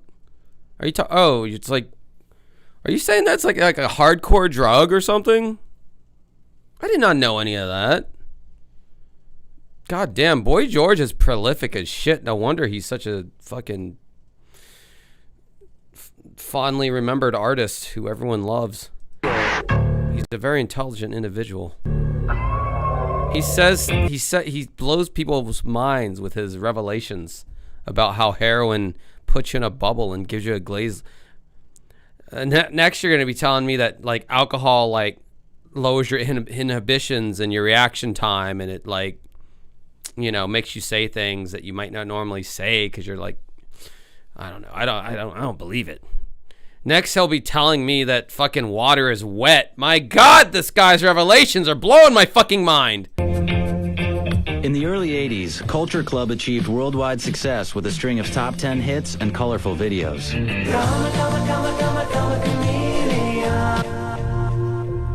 But the fame and success soon slipped away. I was an extreme person in every respect of the word. Drugs, fashion.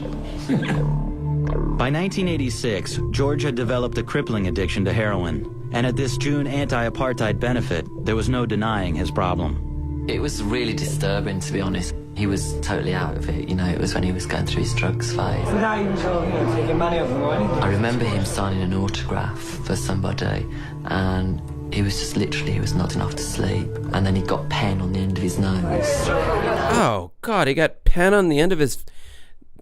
And honestly, this is how people from, especially the UK, they are so white that that's the kind of SPF sunscreen thing we're looking at. And he's got a hat on, ostensibly shading that area, but it could have been the heroin too. Who really knows at this point? I'm gonna go with he's incredibly Caucasian, and that's just the level of SPF he needed to just to get a little sunburnt. And that's how they all do it over there. You know, this is a rare, candid photo of how all British people, and yes, I am generalizing, they all do this. It's just how they do over there. What, you know, I don't know. I didn't invent the wheel. And it was so sad. I'm dying my misery, you know. I used to always want to do that. And after that, there was all the furore in the press. Junkie George has 8 weeks to live. Fearing for George's life, his brother went public. Is your brother addicted to heroin? Well, you've only got to look at him. I mean... Wait, hold on. There's a David George? Hold on. I gotta see what Boy George's sibling looks like. That was unexpected. Man, this is like the worst skimmer ever for like dialing a specific time code. And then he got pen on the end of his nose. And it was so sad. I'm dying my misery, you know. I used to always want to do that. And after that, there was all the furore in the press. Junkie George has 8 weeks to live. Fearing for George's life. And that's crazy because typically British tabloids are very, very fair and balanced, and they never blow things up for you know, excitement or for just to God damn it, words are leaving my brain because I didn't take that nap earlier. I didn't take the nap, and this is what happens. My vocabulary flies out the fucking window, and I revert back to caveman speak. Yeah, but no, British tabloids they never blow things up out of proportion. That's never happened once. So I'm surprised they did it for him. His brother went public. Is your brother? All right, let's see what David George has to say.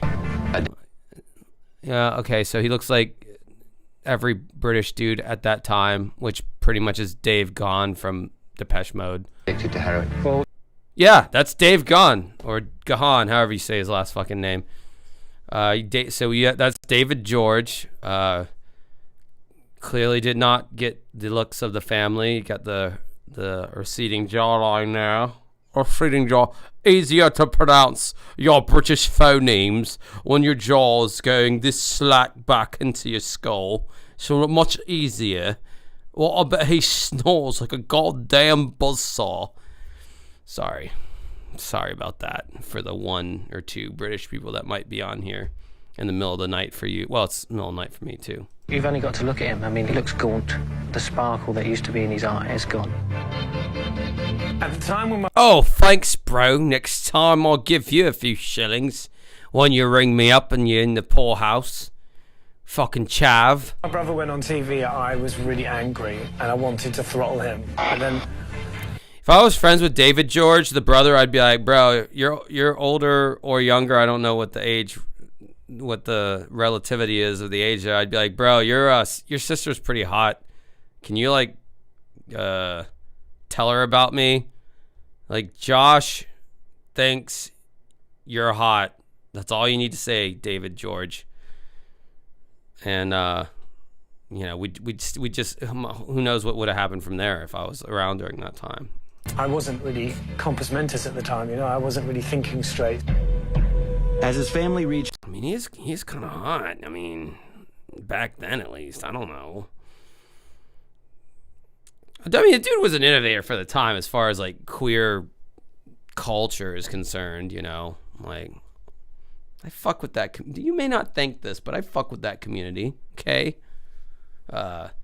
I would think I don't think that would ever fly here in the States, even at that time in the 80s. I don't think that stylistic choice would have flown. Unfortunately, it takes us a while to get used to things. Not me specifically, but my compatriots, I guess. George's life continued to spiral out of control. For me, I've got a really strong family and people really kind of rallied around and were very protective. Boy George eventually beat his addiction to heroin and continues to perform around the world.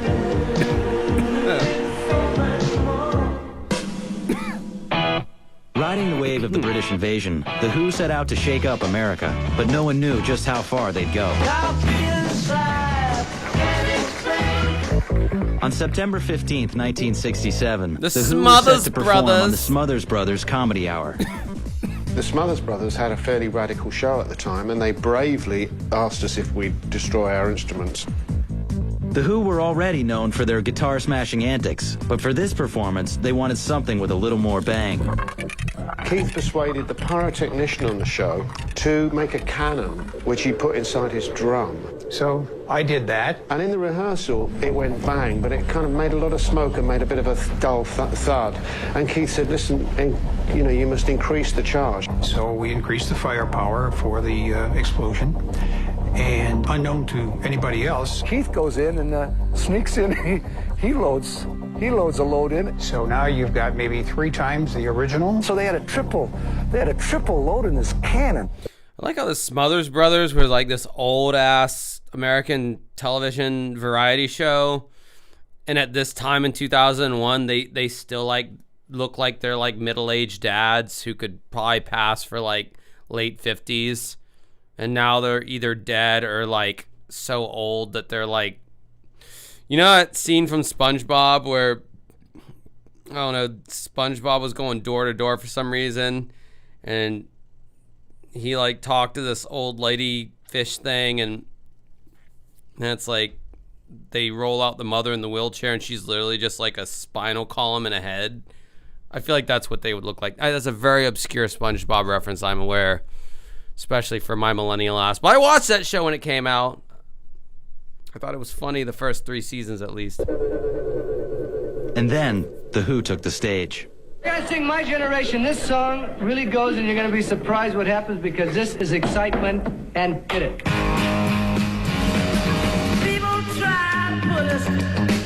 As they finished the song, the destruction began. They're banging this stuff. A couple of smoke is happening. And I gave the cue to set off the explosion.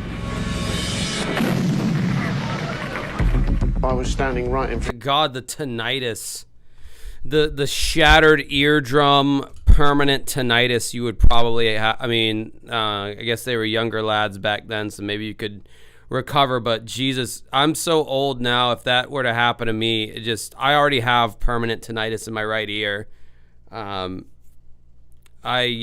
get pissed anytime there's like a loud noise to the right of me, because like, bro, it's already like a thing that's gonna be permanent. Can we not make it to where it's like at excruciating levels all the time, 24/7? I'm like babying my right ear these days. Front of it, and it blew the front of the drum off. It set my hair on light. Pete Townsend comes out of the smoke, and I know his head's ringing. I'm looking around to see where the injured are lying. But Pete Townsend wasn't done yet. He grabs the guitar from me, he stands, he takes it off my thing, he takes it, and he gives it a shot, and smashes it. And that probably was the most earth-shattering of all of the things. Keith Moon and Pete Townsend suffered minor shrapnel wounds, and the explosion was later blamed for Townsend's hearing loss. Well, that wraps up the first hour of VH1's 100 most shocking moments in rock and roll. Whether you're recovering from the shock or you're not shocked enough. To give you an idea of show versus commercials, we're only at 41 minutes, and he said that was the first. That means there was like 20 minutes of commercials.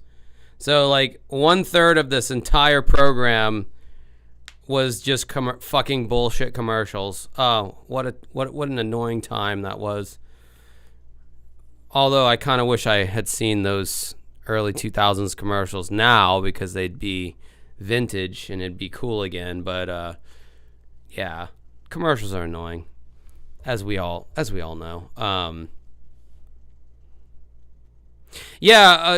thing I did want to say, for anyone stupid enough to believe this, there's nothing in an amplifier that when you smash a guitar into it would make it like explode. Even if it's got like a full tube amp situation, there's nothing in an amplifier that makes it explode or makes it make any kind of anything. It just doesn't do that ever in any case. So if you ever see a music video or anything where like an amp explodes or something when smash, it's just a Hollywood fucking effect. Like, there's nothing in it that would make it do that. Hold on. There are still 80 more of rock's shocking moments to come. I'm Mark McGrath, and I'll see you then. Would you like to take a bath with Mark McGrath? How he looks now, not back then. Because who wouldn't want to fuck that 2000s era looking frosted tips hottie? Am I right? But I'm talking now. The rock and roll lifestyle has its perks and hazards. The perks are the attention, the fame, and the money. And the hazards are the attention, the fame, and the money. Which could explain why rock has given us so many shocking moments. VH1 has come up with a list of rock's 100 most shocking moments, and we have 80 to go. Now, have you ever wondered what would happen if you tried to videotape a rock concert? As one fan found out, it can have riotous consequences, especially when Axl Rose is involved. In 1987, Guns N' Roses topped the charts with Appetite for Destruction. But one night in 1991, that appetite got... Oh, Axl Rose jumped into the audience and punched some guy in the face that I've heard about for like literally the past 25 years. ...out of hand. Welcome to the jungle. We got fun and games. On July 2nd, the band was playing to a packed stadium in St. Louis, Missouri, when Axl Rose noticed a fan with a camera just below the bad boys of the Sunset Strip. You gotta watch out for them. They're the bad boys. Cue the bad boys. Shut up, knees. I'm gonna bring you down. Oh, damn, them some bad boys over there. Don't want to fuck with those guys. God damn, they sound tough. Stage and tried to stop him from taping the show. Hey, take that. Now, get that guy and take that. When security didn't act fast enough, Axl took matters into his own hands. I'll take it, damn it. Axl Axl just lost it, you know. This fan was yelling at him, and he jumped on him. Thanks to the lame-ass security, I'm going home. Axl stormed off the stage, and the band followed. With his fucking gay-ass bicycle shorts on, lesbian bicycle shorts. Jesus Christ. I hate this era of music. I hate this aesthetic. I hate the whole self-importance. Like, oh my man, we're the shit. We're so cool. It's like, I mean, in retrospect, it's a lot easier to make fun of these people, but goddamn, like, I think even when I was younger, I remember thinking, this band, I never liked this band. Even when I was like watching this shit when it came out, I was just like, this is so fucking lame. This band is lame. Why is so many people like this band? The audience just went nuts. I mean, here's the guy who's supposed to be organizing their anger, Who is this lesbian aunt that they keep interviewing? And why do I care what she has to say? I forgot what her accolades were, but like, my God, they use her a lot in this show. energy. He's out of there. So, of course, they all went nuts, too. The crowd rushed the stage and began rioting. By the end of the night, over 60 fans and 20 cops were injured. Axl Rose was charged with 4 counts of assault, put on probation, and ordered to donate $50,000 to charity. The fan with the camera sued Axl for damages, but settled for a minimal sum and an autograph.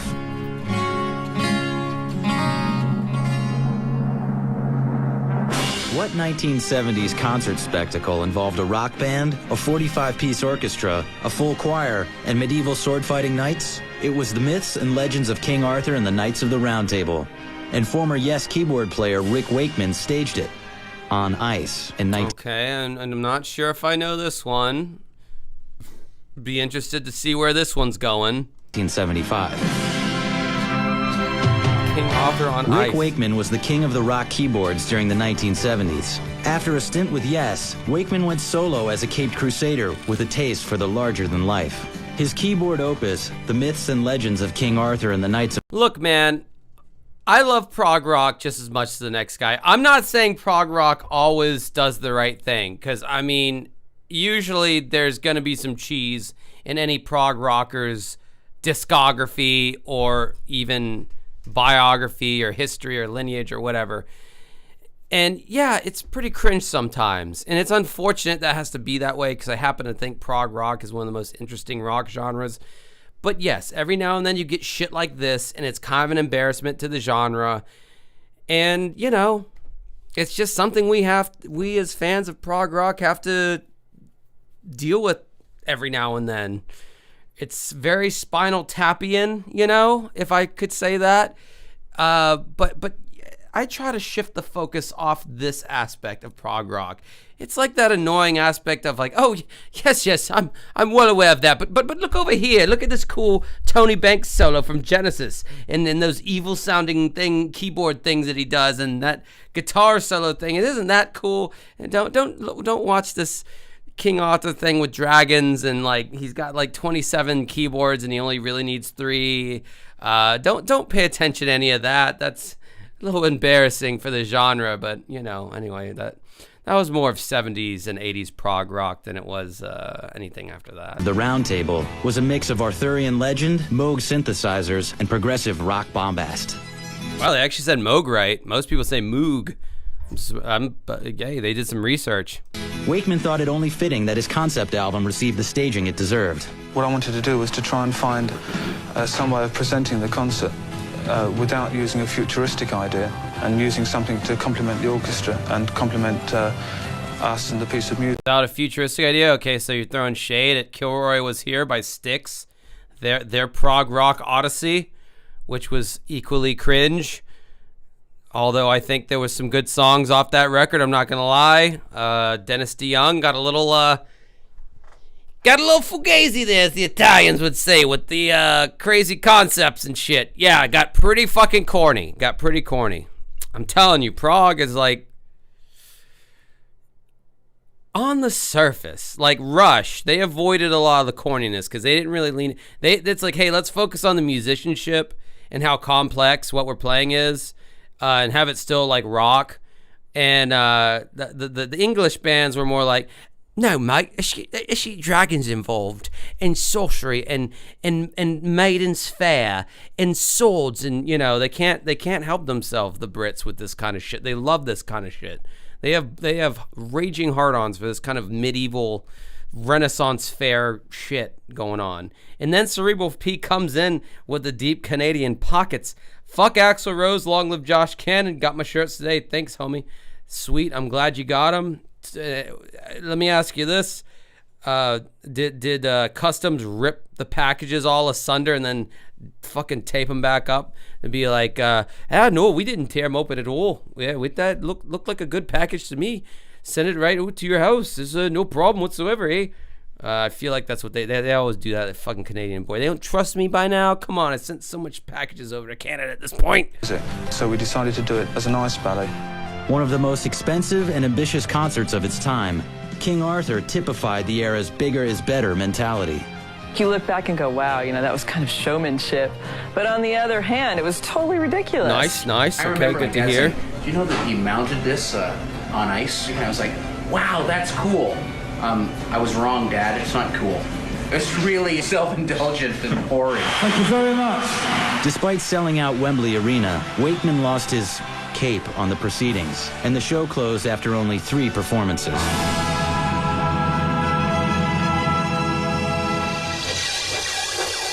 When Kiss arrived on the scene in the early 70s, they took shock rock to another level. But one night, the blood spewing and fire breathing went a little too far.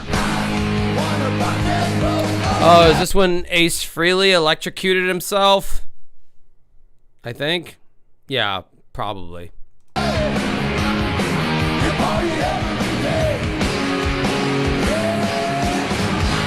On New Year's Eve 1973, Kiss played their biggest show to date, opening for Blue Oyster Cult in New York City. They took the stage and shocked the audience with space-age costumes, yeah, Ace Frehley electrocutes himself. Okay, I already know what this one is. metallic platforms, and outlandish makeup. Kiss was cool because they could wear makeup and not look wimpy. That makeup was... She meant to say gay, but she couldn't say that. She didn't want to say that. Although she could have said it in 2001 and no one would have batted an eye. Gay was still like perfectly acceptable to call something gay back then. Then Wanda Sykes did a bunch of PSAs about how it's like not cool to call things gay anymore. And then none of us were allowed to say it anymore after that because Wanda Sykes told us so. Gnarly. That looked cool. Kiss are like this great combination of heavy metal, Alice Cooper, and kabuki theater. It was a total spectacle, and it was unlike anything really that had been seen before. But the spectacle almost got out of control when Simmons poured kerosene into his mouth and accidentally lit himself on fire. Oh, okay, this is another thing. Well, Ace Frehley did electrocute himself, so that was another thing that happened. We're doing this fire breathing routine, and I caught my hair on fire, and the roadies came out from the sides and put me out, and people thought, wow, that's great. This guy sets himself on fire, and do it again. Shocked but unharmed, Simmons finished the show, and the Kiss phenomenon was born. It was a very, very exciting and scary time.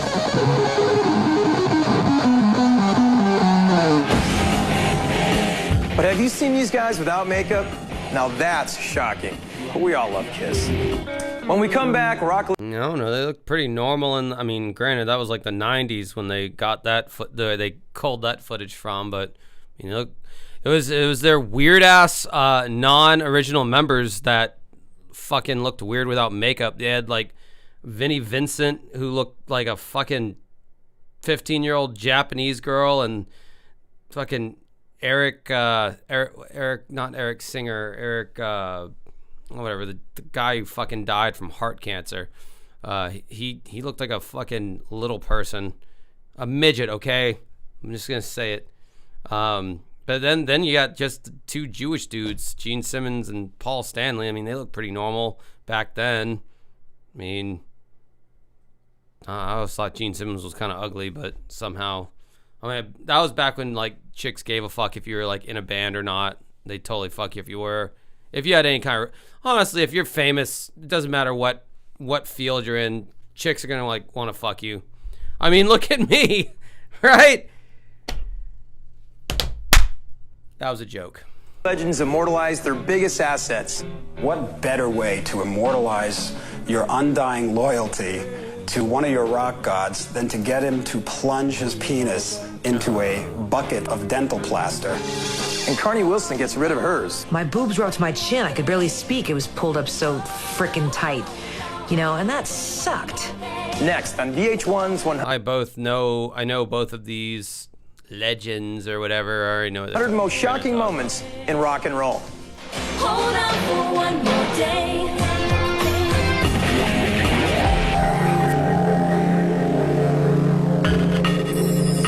Rockstar worship took a new twist in the late 60s when one groupie... The plaster caster. She took a bunch of molds of Rockstar's cocks. Elevated her devotion to the male anatomy to a high art. She was a legendary groupie who pioneered a members-only club that made quite an impression in the art world. In 1966, Cynthia Alberton, an avid rock fan, had the innovative idea to make plaster casts of rock stars' most intimate instruments. In art class, the teacher said you could plaster cast almost anything that's solid. I thought. After practicing on school friends, Cynthia got her first big break when Jimi Hendrix came to town and agreed to be cast. Jimmy was a very cooperative subject.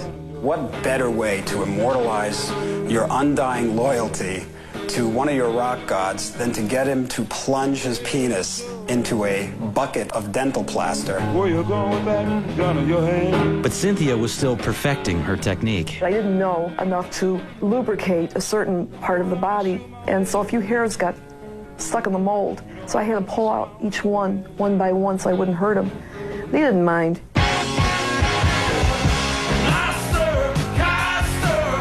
Removing the mold almost turned to disaster when Cynthia cracked the cast, but she glued Jimmy back together, and his cast proved to be the biggest in her collection.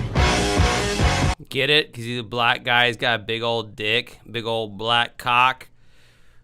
My thing is, like, wouldn't you want to, as a guy, if you're getting your schlong plastered, wouldn't you want it to be erect, at least? At least us white guys over here? A bunch of little acorns in a fucking bush. You know what I mean? Like a... That's just what mine looks like anyway before it's hard. It's just like a fucking... It's like a fucking like Cabbage Patch Baby. It's like an acorn, you know? Like... Please let me get that raging 4-incher up and going before you plaster cast me, or else it's just gonna be fucking embarrassing. I don't understand why people would go for this. It's fucking weird, dude. It was known as the penis de Milo. Those plaster casters were smart, because if you ever wondered if you wanted to, you know, have sex with a guy, this is a really good way to preview things. Cynthia is still casting rock stars, and her collection of almost 50 phalluses has been displayed in art galleries nationwide. Is that a Kiss song where they wrote about this bitch who does... Oh, that's so cringe. Oh, that's cringe as fuck. Ugh. This is some like boomer... This is like borderline boomer shit right now. That makes me like... Makes me wish I was born in a newer era where I can't say that like I was... well, I wasn't part of that. That was like back in the day. So anyway, that doesn't apply to me. Whatever, moving on. One of the most shocking movies of all time. You know, on paper, that looked like such a good idea. And so many careers went down the tubes after that. Sgt. Pepper's the movie? I mean, I know The Who did a movie. Obviously, Kiss meets the Phantom at the Park. We streamed 2/3 of that till that got shut down. I didn't know the Beatles did a movie, per se. In 1978, the Bee Gees were riding high with their multi-platinum soundtrack to Saturday Night Fever. Their producer and manager, Robert Stigwood, was eager to cash in on the group's popularity and the success of his immensely popular films, Grease and Saturday Night Fever. His plan? to make a big-budget musical loosely based on the Beatles album, Sgt. Pepper's Lonely Hearts Club Band, with a little help from his friends. Somebody had the idea, let's use the greatest rock album of all time as a huge marketing tool for the Bee Gees and Peter Frampton.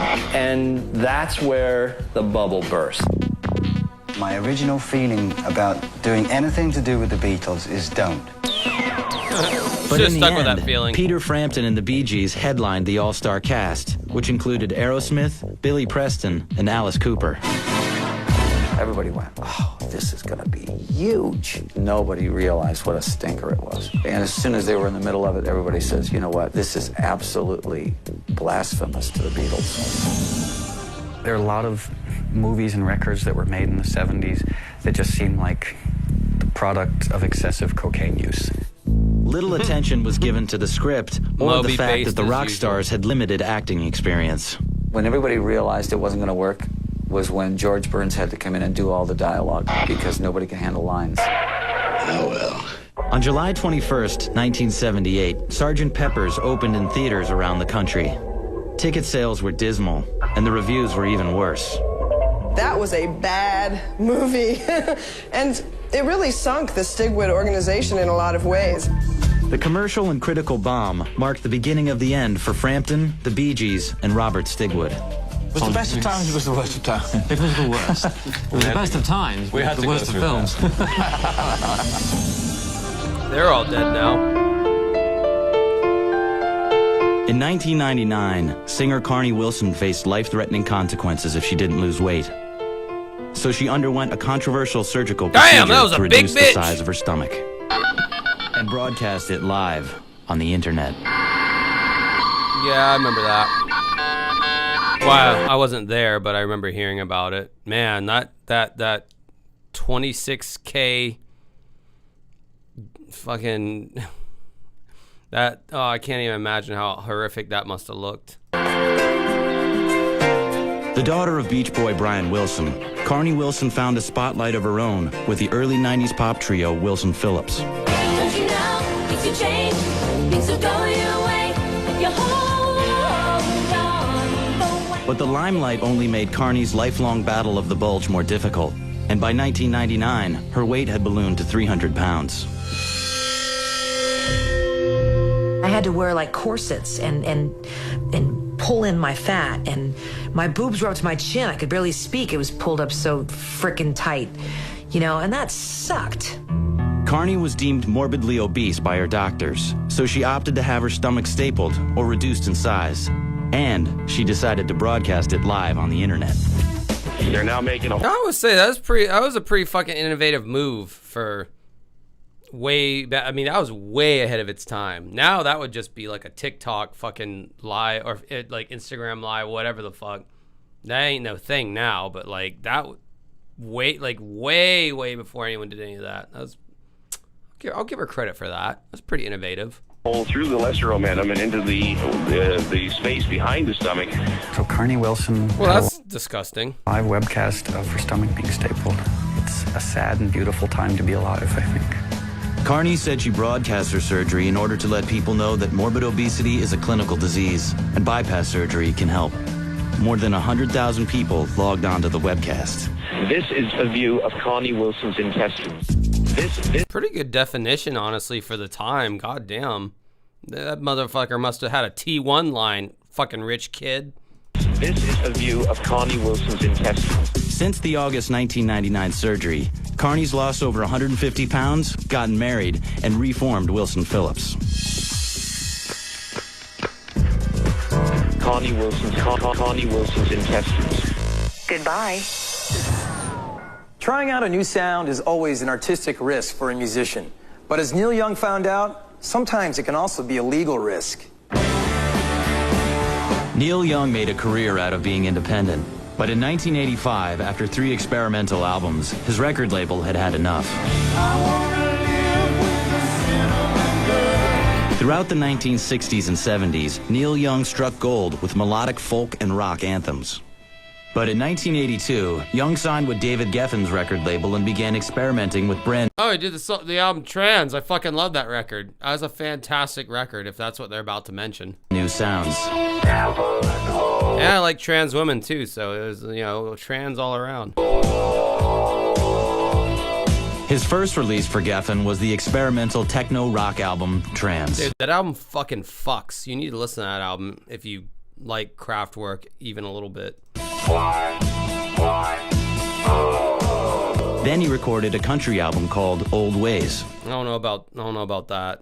I don't know about a country album, but the Trans album, and then Mirrorball, which was like a grunge album. Those two right there. Geffen originally refused to release the album and ordered Young to make a rock and roll record. In response, Young recorded an old-fashioned rockabilly album titled Everybody's Rockin'.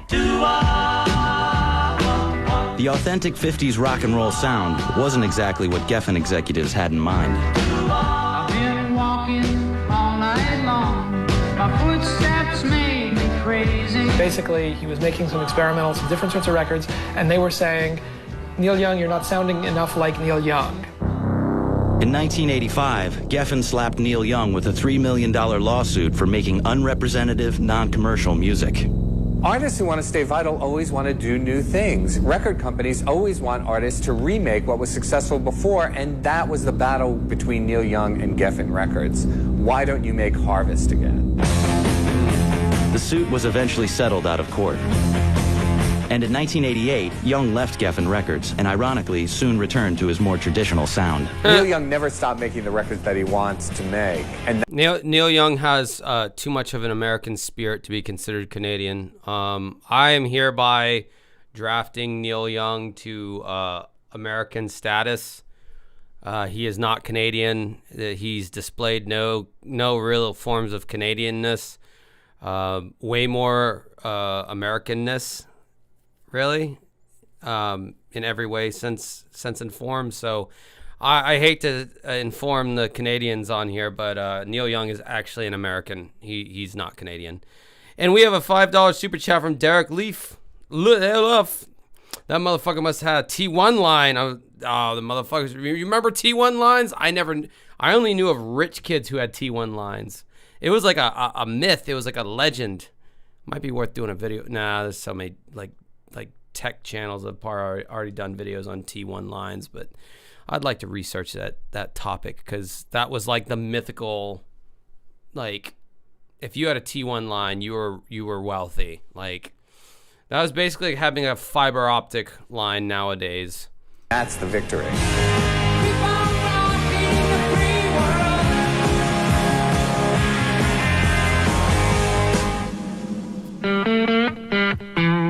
In 1985, John Fogerty released his first album in over 10 years.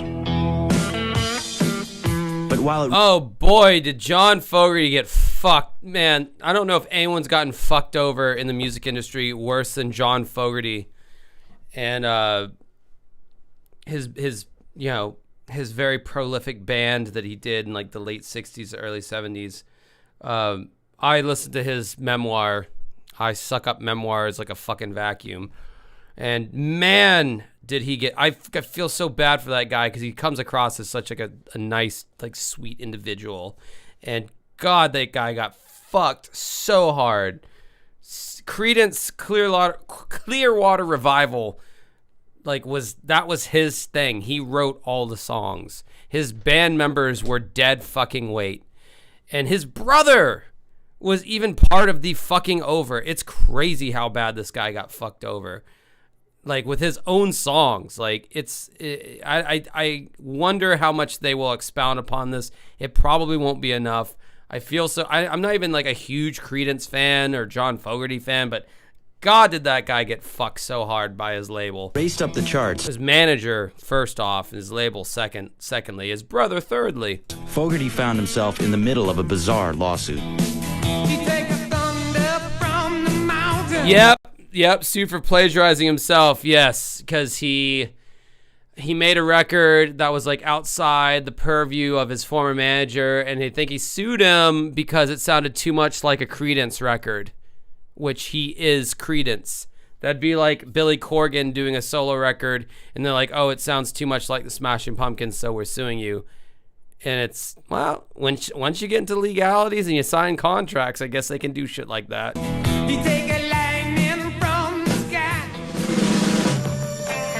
In the late 60s and early 70s, Fogerty wrote dozens of hits with Creedence Clearwater Revival for Saul Zantz's Fantasy Records. Saul Zantz, that's the guy. That's the fucker of the John Fogertys.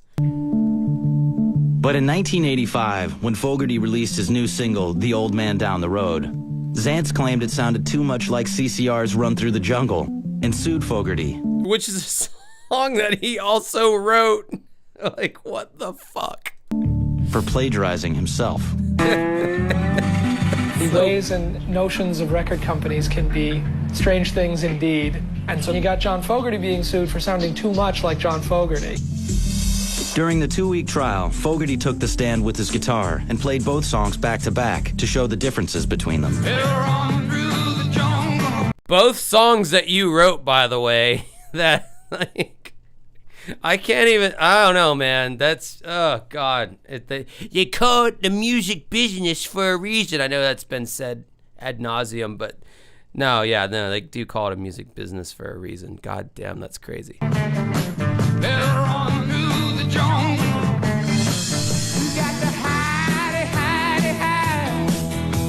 The old man is down the road. I know to stand up to somebody and say, you can't make me do that because that's stupid.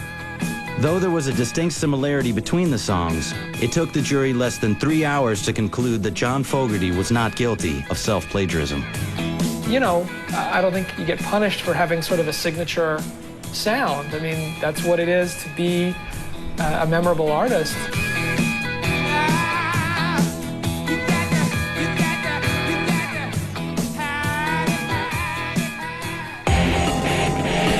After the break, the King of Queen fights his biggest battle. There just came a day when he said, look, I have this thing and I only have a certain amount of time left. I don't want anyone to know. I don't want anyone to talk about it from this point forward. And the Chili Peppers let it all hang out. And there's always the element of danger because, you know, someone could reach up and grab the sock off. When Vh1's 100 Most Shocking Moments in Rock and Roll continues. They had the socks on their peckers. The Red Hot Chili Peppers played with the socks on their peckers. And it was crazy because it was like, oh my God, them some long peckers. Then someone pulled it off and it's like, oh, you fucking liar. You deceived me. You deceived me. I was gonna want to play with your pecker after the stage show performance there. Why am I doing a cheap Chip Chipperson right now? I don't know why I'm doing it. Maybe it's a stuttering John Melendez. I'd be coughing more if I was stuttering John. Stuttering John be like, whoa, why you got the socks on the peckers there? You have to be an O&A fan to get any of that, but we'll see. We'll see. I don't know. Red Hot Pedos, you were correct. I still love me some Californication, though. I'll stand behind that record. Well, it's just another Friday night. A nightclub, some girls, some friends, and some guns. But that mix spelled trouble for one rap mogul. By 1999... Yeah, be your first of Pete. There's your first of Pete Diddle's problems. I'm gonna take a pee pissle right now. That Sean Puffy Combs had crossed over from gangster rapper to mainstream entertainment mogul. What y'all wanna do? Wanna be ballers? But the year ended with a bang, literally.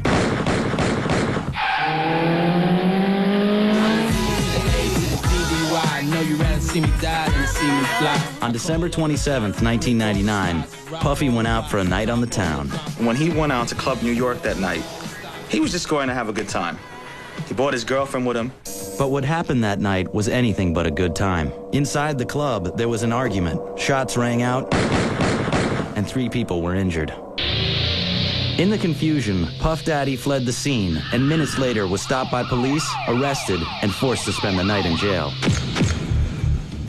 Prosecutors allege that Combs and Jamal Shine Barrow pulled out guns inside the crowded club when another man tossed money at them. Then Shine opened fire while Combs and Jennifer Lopez fled in his Navigator.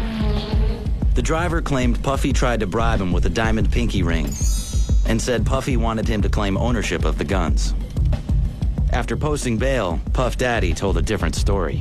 I want to make this 100% clear. I had nothing to do with a shooting in this. Boogie 29888's name is Puffy Tipples. Puff Tipples. P Tipples. He's got the Puffy Tipples. Club. And I feel terrible that people were hurt that night. All you suckers, liars, caught testifiers. On March 16, 2001, after a 7-week trial, Shine was found guilty of first and second degree assault. Sean Puffy Combs was found innocent of all charges. Yeah, he was found pretty much innocent of all charges of beating Cassie's ass in the hallway and lubing up a bunch of fucking women that didn't want it and like doing slip and slides on them and paying like big burly dudes to screw him as he sat in the cuck chair and jerked off his big black mamba. You got it cleared of all that shit too.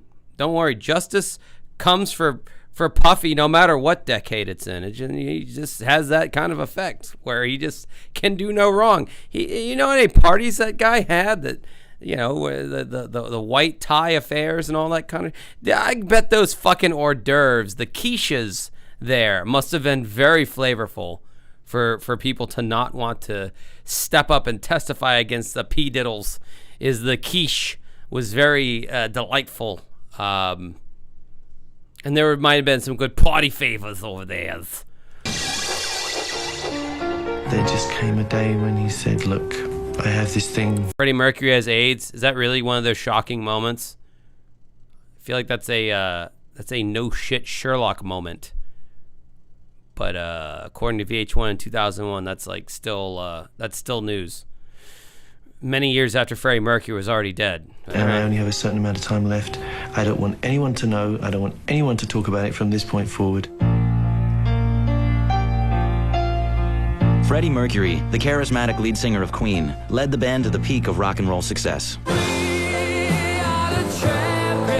But when he can now let's only play their top hit songs that have been played on the radio a million times. You know, Queen was a band first. Believe it or not.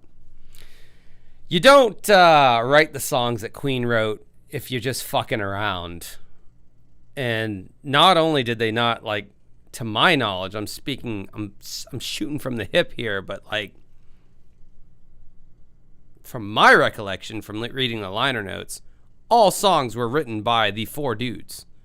It's not like they had all these producers and shit helping them. They were a fucking band first and foremost.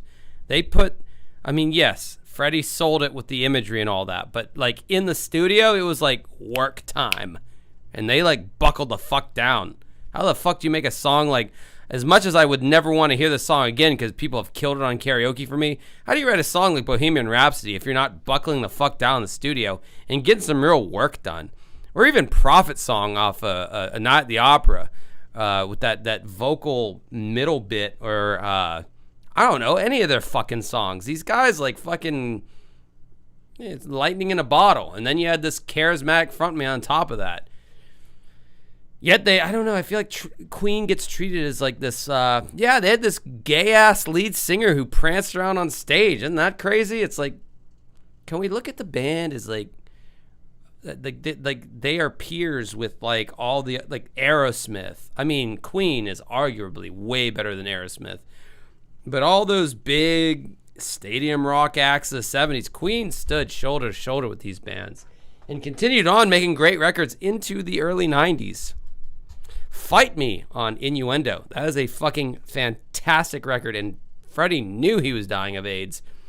And then Made in Heaven was the really, really knew he was dying of AIDS because he was already dead when that album came out. Anyway, Queen's very, they're not underrated, obviously, but like they don't get their due as much as they should. I'll say that. Contracted the AIDS virus in the mid-'80s. He became the first of many in the rock world to deal with the disease in public. At the time that he was sick, there wasn't a lot of dialogue about AIDS in the public. Mercury only shared the truth about his disease with his closest friends. We didn't tell a soul, we didn't tell our families. He didn't want to be an object of pity or anything like that. So we just closed ranks and worked as hard as we could.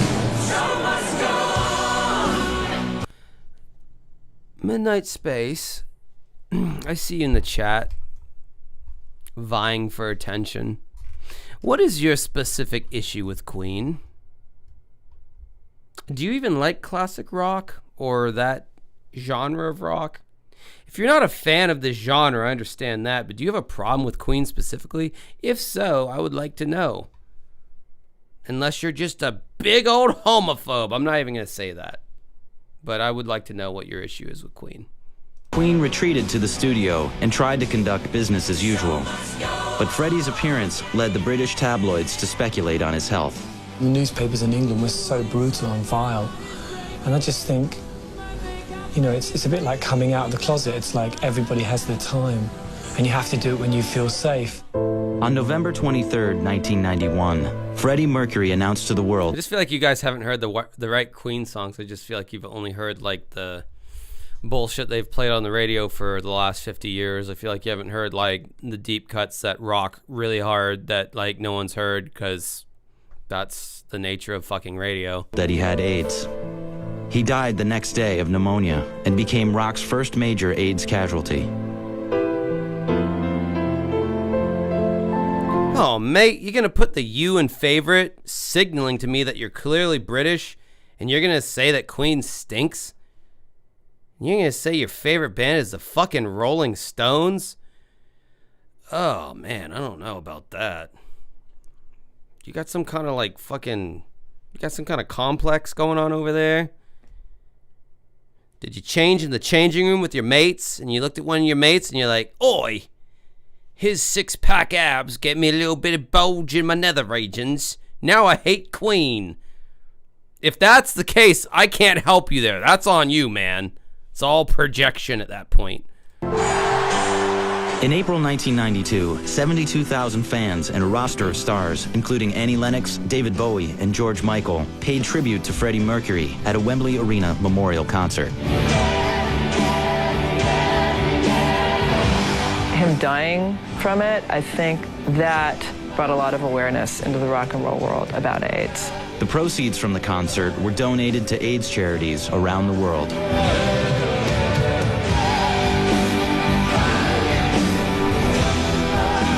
Okay, Midnight Space.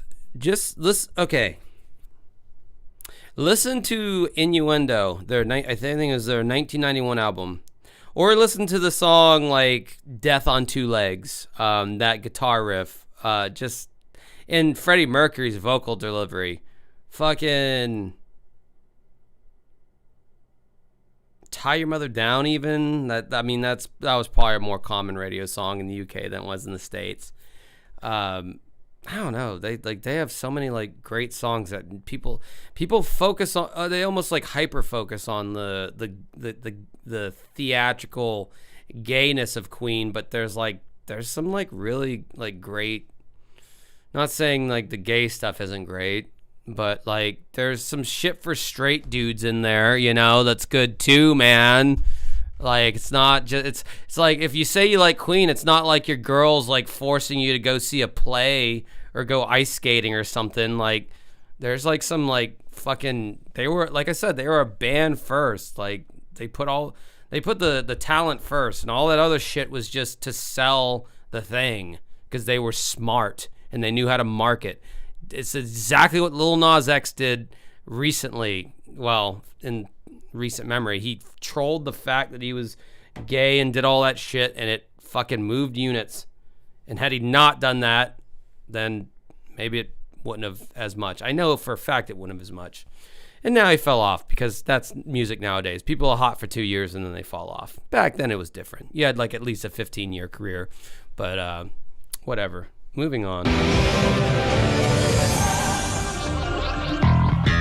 When this funk metal band burst on the California scene in the mid-'80s, they showed... I wish there was like a chapter select where I could just skip this one entirely because I do not care about the Red Hot Chili Peppers having socks in their wangs, so I'm just skipping this. It's so fucking stupid. Oh, is this the Skinner Neil Young beef? From the mausoleum and dumped on the ground. Oh, yeah, okay. Oh, man. God damn it. Like I said, this thing's the worst. All right, whatever. 23 years after members of the southern rock band Lynyrd Skynyrd died in a plane crash, an avid group of fans went to extreme lengths to dig up the facts. It was the urban myth someone would stop at nothing to uncover. Yeah, Ronnie Van Zant was buried in a Neil Young T-shirt. That was the legend, the myth. More than 20 years after a plane crash killed 3 members of Lynyrd Skynyrd, their graves were mysteriously ransacked on June 29, 2000. The bag containing the ashes of guitarist Steve Gaines was torn open, and some of his remains had spilled onto the grass. Lead singer Ronnie Van Zant's casket had been pulled from the mausoleum and dumped on the ground. While the Vandals are still at large, the motive is rumored to be rooted in the band's ongoing feud with Neil Young. Neil Young wrote a song called Southern Man, denouncing Southern racism. When Lynyrd Skynyrd heard that, they took Neil out in their song Sweet Home Alabama. Well, I hope Neil Young will remember. Southern man don't need him around anyhow. According to legend, Van Zant took the feud to his grave and was buried in a Neil Young t-shirt. The Vandals were apparently trying to confirm it. I've heard of, memorabilia fetishism, but that's ridiculous. I mean, how could they tell it was a Neil Young t-shirt at this point anyway? I highly doubt he was buried in a Neil Young t-shirt. Southern boys who have Southern moms, I seriously doubt she let her son be buried in a t-shirt. And according to Van Zant's wife, he wasn't. Judy Van Zant said she buried her husband in a flannel shirt and jeans. The graves of Van Zant and Gaines have since been moved to an undisclosed location. And I know where that undisclosed location is. It's right down the road from my house. I've been thinking about doing a video on going to where his grave is now, but I don't know. I just haven't done it. But yeah, no, I know where Ronnie Van Zant's buried. Because I do live in Jacksonville after all, and I know people.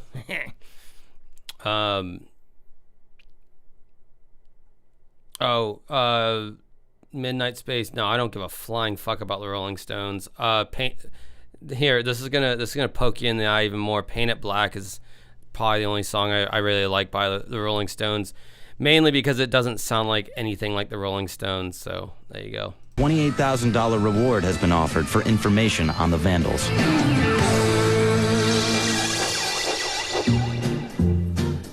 He was the teen idol turned finger-popping hipster who made Mac the Knife his personal anthem.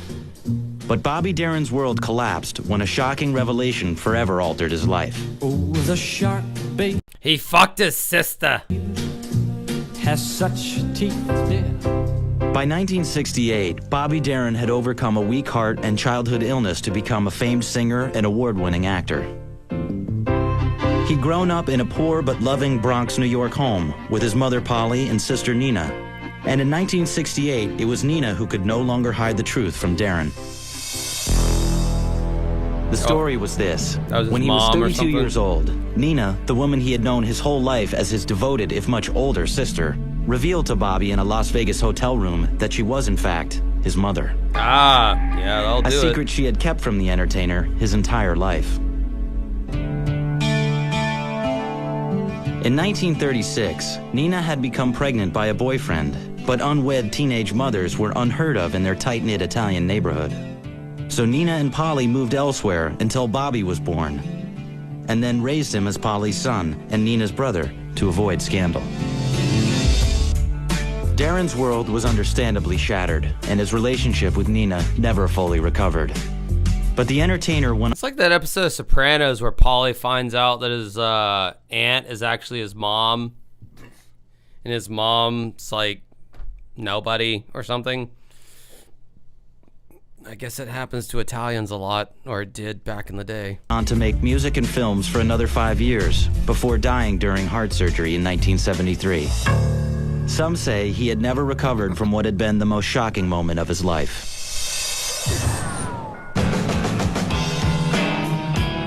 Sunday, August 30th, 1992, England's mammoth Reading Festival. A day that will be remembered for something other than music. Here comes a familiar Oh, here's the tampon incident that you guys were clamoring for earlier, and by you guys, I mean one person. England's annual Reading Festival features performances by some of rock's biggest names. In 1992, by the time the all-female grunge band L7 reached the stage, the crowd was anxious and wet. They responded to the band's performance with heckling and mud throwing. Oh, this song was on Guitar Hero.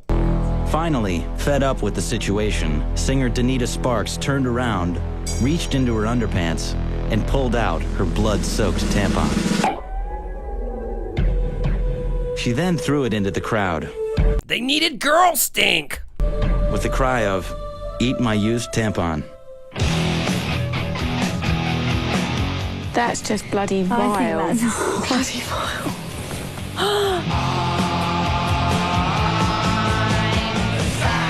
Oh, at the end of the day, I think you go to see a show for entertainment. You don't want a tampon thrown in your face. It was like all at once saying, like, I'm a woman, deal with it. And then on the other hand going, like, I'm a woman, back away. I can disgust you just as much as a man. As startling as this incident was, arguably you can disgust me more than a man could. The really shocking thing is, someone actually threw the tampon back. L7 kept on shocking. They even staged a raffle where the lucky winner got to have sex with one of the band's roadies. Next up, a Rolling Stone robs the cradle. Well, Picasso had an even larger age span, didn't he? He was 94 and his wife was 37, I think. And Vanilla Ice pays up. I needed to wear Oh my god, the whole Vanilla Ice Suge Knight thing is the most boring story at this point. Goddamn. diaper on that day. I was very scared. When the 100 most shocking moments in rock and roll continues. It's been known as a rough business. But one music mogul may have taken the gangster tactics to new heights when Vanilla Ice crossed his path. In 1990, Vanilla... Yeah, I don't even care to hear about that. I'm skipping it. Everybody knows that story, whatever. ...over a portion of the publishing to Chocolate and Suge. I guess if I wanted to play, I had to pay. And that's what I did. Vanilla never repeated the success of his mega hit. And in 1997, Suge was sentenced to 9 years in prison on charges of battery and assault with a deadly weapon. He was released in April 2000. For real, though, Gagzugi, VH1 made 3 years of content around that story. Yeah, no, seriously. Like, I feel like that's, like, pretty fucking accurate.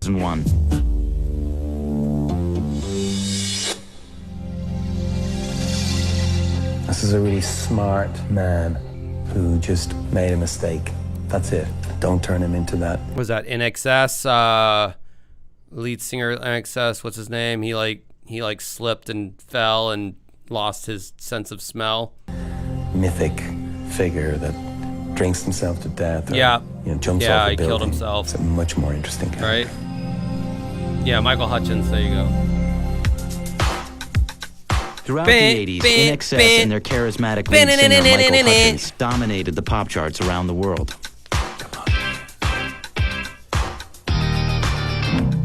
By the early 90s, the band's luck began to run out, and in 1993, Hutchins was hit by a taxi in Denmark. The accident caused him to lose 80% of his sense of taste and smell. It also left him with a minor crack in his skull and severe depression. He was a different person. He was... Midnight Space, I feel like sparring with you specifically, so I'm going to pause this probably every time you throw up something to say. I'm going to guess you hate Dylan too because he can't sing. I don't hate Dylan. I don't hate anybody. Yeah, but I dislike Bob Dylan's music. You're goddamn right. It doesn't necessarily have anything to do with his voice. If you know anything about it, if you watch my channel for any length of time, I collect singers that tend to not have traditionally good voices. I mean, for fuck's sakes, I have a fucking Smashing Pumpkins tattoo on my arm here, Zero, from their Melancholy era. I love Billy Corgan's voice, or I like how it used to sound. Now it sounds pretty rough, but like I fucking Geddy Lee from Rush. Like, I mean, like, I like singers that most people say, oh, Bjork. I love Bjork. Like, I'm not, if you think I'm like looking for like these shimmering American Idol singers, like, You've lost the plot, mate. No, it's not. I just happen to not like these two bands that you brought up. Is that all right? Am I allowed to have differing opinions than you? Do you have to like everything you like? Isn't it more interesting when we like different things, right? Because that's what makes, people individuals. We don't have to like the same shit. Very quick to anger, and it wasn't the Michael I knew. He'd changed from when he got his bump on his head. As record sales slumped, Michael retreated from the public. They all do that. They all say, "Oh, I'm just joking, man. I'm just playing around." I mean, if you want to bring up a spirited debate, I'll have a fucking spirited debate. Don't hide behind your mother's skirt whenever I address you and say you're just playing. Like stand by what you say or just shut the fuck up, man. Guy. But by 1997, things were beginning to look up for Hutchins. INXS was planning their 20th anniversary tour, and he was engaged to girlfriend Paula Yates, with whom he had a daughter, Tiger Lily.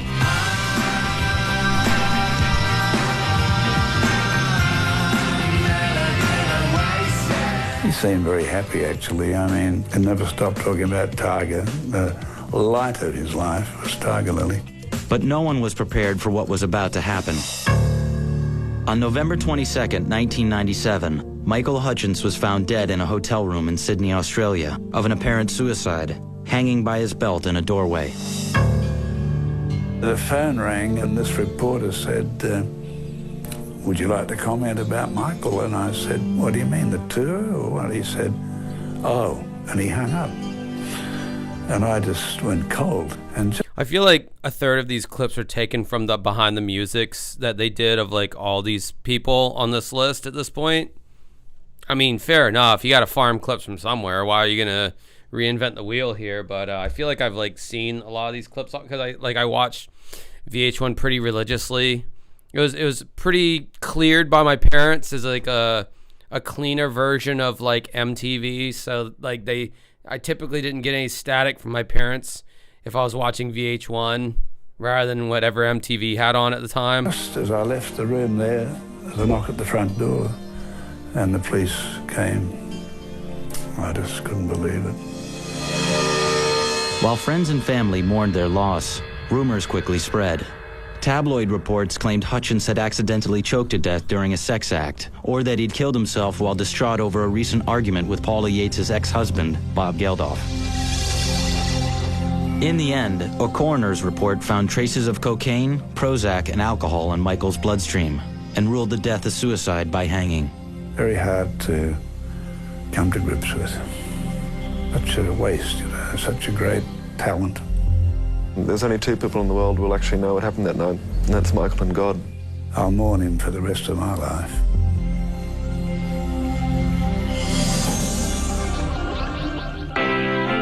Rolling Stones bassist Bill Wyman had lived the single life for almost 20 years. But when he met London party girl Mandy Smith, he knew it was time to settle down. There was only one problem.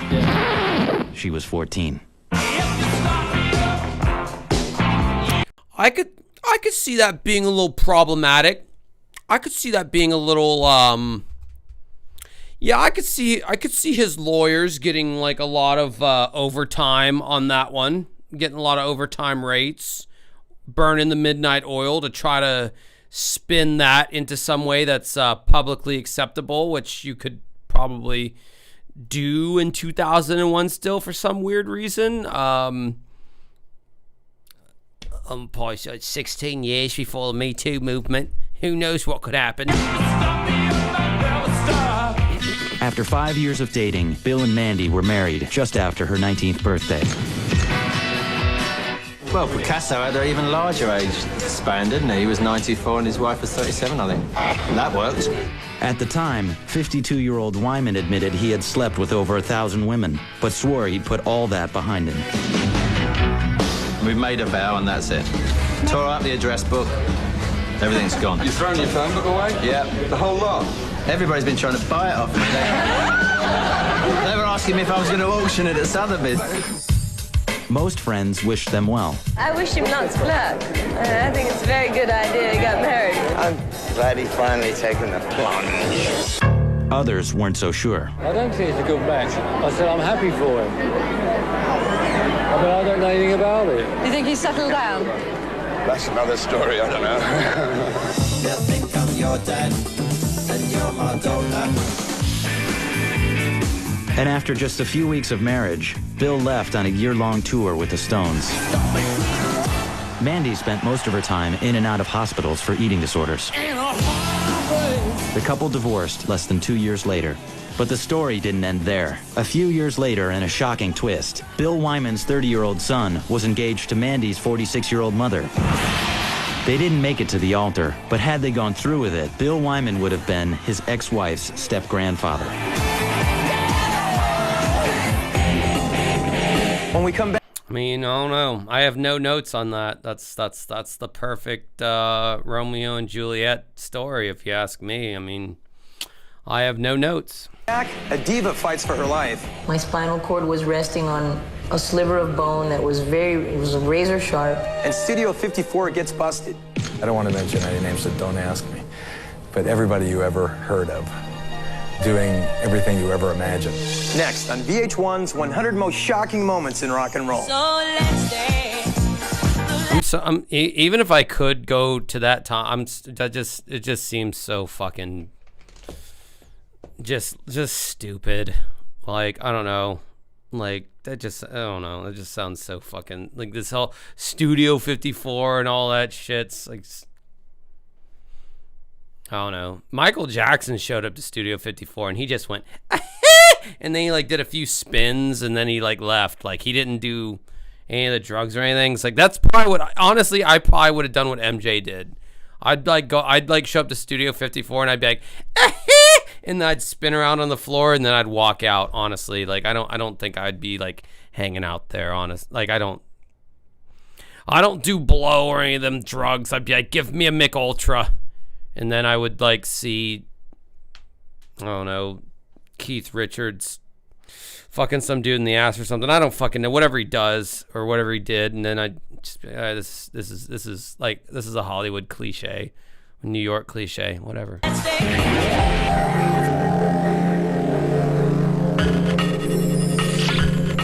In the last days of disco, people were shocked, I mean shocked, to learn that there were drugs in New York's most notorious nightclub. But it was an even more shocking revelation that brought down Studio 54. Yeah, Studio 54, I don't care. Everybody knows about Studio 54 or whatever. I don't know. I don't even know what I just did, but I skipped past a lot of stuff. Who cares? Luckily, doctors were able to repair her spinal injury, paving the way for an amazing recovery. This has been one, if not the most difficult thing I've had to go through. I don't even know what I don't even know why I skipped past to this point. The love and concern that you've all shown me. That's how much I didn't want to hear about Studio 54. I was willing to like cannibalize other segments because that's how much I did not want to hear about goddamn Studio 54 for the 1 millionth time. And I will work as hard as I can to come back 100%. Gloria endured months of painful rehabilitation and made a triumphant return. Gloria Estefan had a spinal injury, apparently. To the spotlight. And tonight she's back for her very first public performance. Ladies and gentlemen, the American Music Awards, welcome back with love. I guess in a way, if you're talking about Gloria Estefan and a spinal injury, you might be able to say she has a structured settlement and she needs cash now. Call J.G. Wentworth, 877 cash now. I have a structured settlement and I need cash now. J.G. Wentworth, 877 cash now. Gloria Estefan. She made her first public appearance since the crash at the American Music Awards in 1991. That was probably one of the saddest times of my whole life. But one thing that I learned from her, that she's an amazing woman. She's an amazing woman.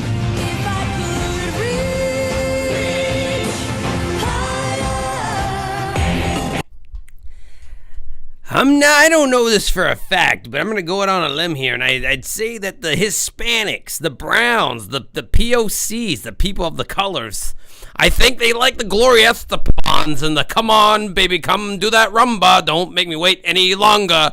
I'm going to think that the Browns like the Gloria Estefans and care a lot about her well-being of her spines. That finishes another hour of the 100 most shocking moments in rock and roll. But hold on. gets even more shocking from here. There are still 60 of Rock's most shocking moments to go, and in the next hour, we will reveal 20 more. I'm Mark McGrath. Take care. Oh, did I just finally reveal something that's only for us Americans that you other foreign fucks don't know about? The J.G. Wentworth commercial. It's awful. God, it's awful, but it sticks in your head. $2 super chat from Frothy Salsa. I love that username. Gloria Molestathon. I mean, she could have molested me. I wouldn't have said shit. I would have taken that. This is probably politically incorrect, so shield your ears if you're sensitive to things like this. If any fine woman who was an adult did anything sexual with me when I was a horny ass teenager with a dick that was so hard it could cut diamond, I would have taken that fucking secret to my goddamn grave. They could have held up fucking car battery terminals to my nipples and struck it against the car battery and shocked the shit out of me, demanding answers.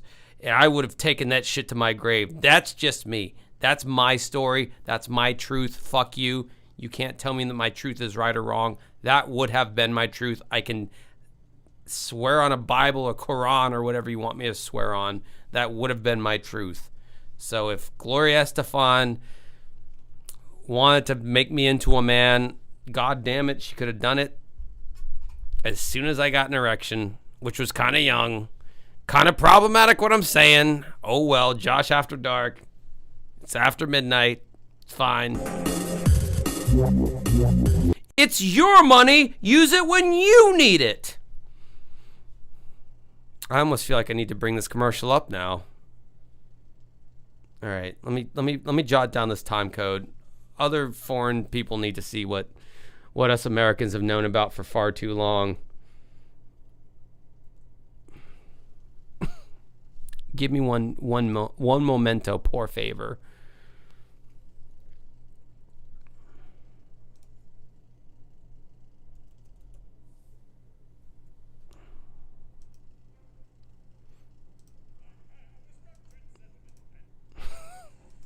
This stupid fucking commercial. Oh, and did they air it a lot? Oh, did they air it? Oh, did they air it a lot? Oh, oh, oh, oh, oh, oh, oh, oh. That's how much I'm owing the fact that they aired this so much. All right, it's a 1 minute commercial. Download it faster, fucking Wondershare Uniconverter. Okay, where? Yeah, why don't you just tell? Oh, it's a tipple session. Sorry, I didn't mean for you to catch that stray there. Hold on. Okay, so this is the commercial that we're going on about here. We Americans. They aired this all the motherfucking time. So much so that it made it into a Curb Your Enthusiasm fucking. They're one of their last seasons. Anyway. I have a structured settlement and I need cash now. Call J.G. Wentworth, 877 cash now. I have an annuity, but I need cash now. Call J.G. Wentworth, 877 cash now. 877 cash now. They help thousands, they'll help you too. One lump sum of cash, they will pay to you. If you get long-term payments, but you need cash now. Call J.G. Wentworth, 877 cash now. 877 cash now. 877 cash now. 877 cash now. It's your money. Use it when you need it. Call J.G. Wentworth, 877 cash now. Call now. You're welcome for that, by the way. All right, where was I at? 125.14. 125.14. Right there.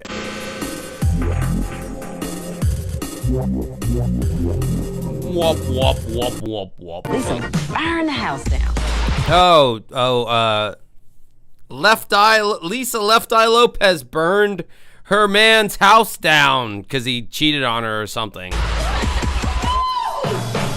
Jerry, I'm only 13 years old. Michael Hutchins was found hanging. Who brought a chicken to the concert? Guy was covered in blood. I have 2 warrants for Jim Morrison. Were you high off a gun? I was followed in the car, and my phone was tapped. Cobain was killed by a shotgun blast. I'm going home. Die, pig, die. Catchy little number, isn't it? There were bodies laying everywhere. Had nothing to do with a shooting. Come on!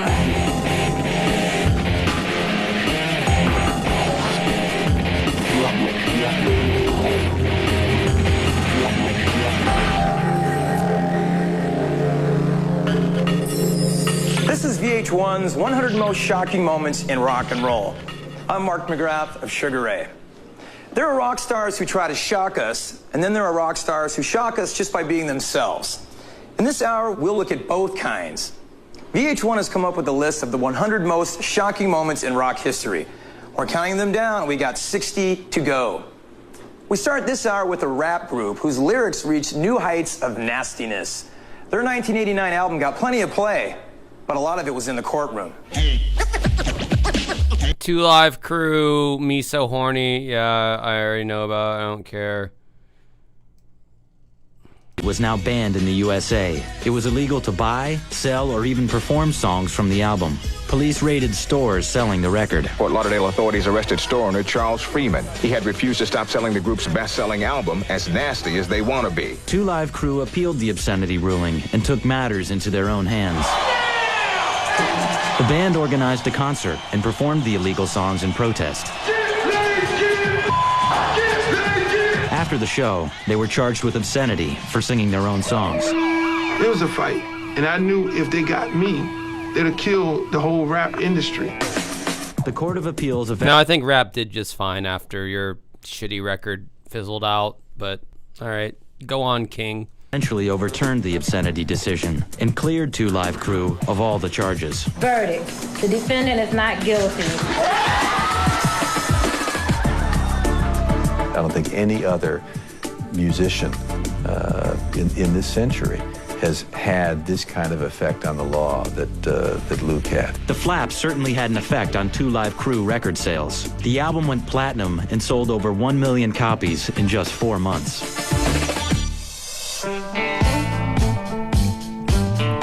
Oh, another Rolling Rock's Stones most notorious thing. bad boys. But in 1977, his penchant for excess almost led to the end of the Rolling Stones. He got busted for importing, like, trying to sneak drugs into Mexico or some shit. In February 1977, the Rolling Stones went to Toronto to record tracks for a new... Oh, Toronto. Toronto. You hear that? Toronto. album, where they caught the eye of Margaret Trudeau, wife of the Canadian Prime Minister. Oh, Margaret Trudeau. Zombie's flipping her lid right now. Her lid is flipping. Her lid is flipping. Canadian references. Maggie Trudeau was chasing them, you know, like a groupie. It was reported that Mrs. Trudeau was hanging out partying with the Stones. They were smart enough to realize that letting the Prime Minister's wife in probably really wasn't going to go over really big with the Royal Canadian Mounted Police. And it didn't. On February 27th, 1977, 15 Canadian Mounties raided Keith's hotel room and found an ounce of heroin.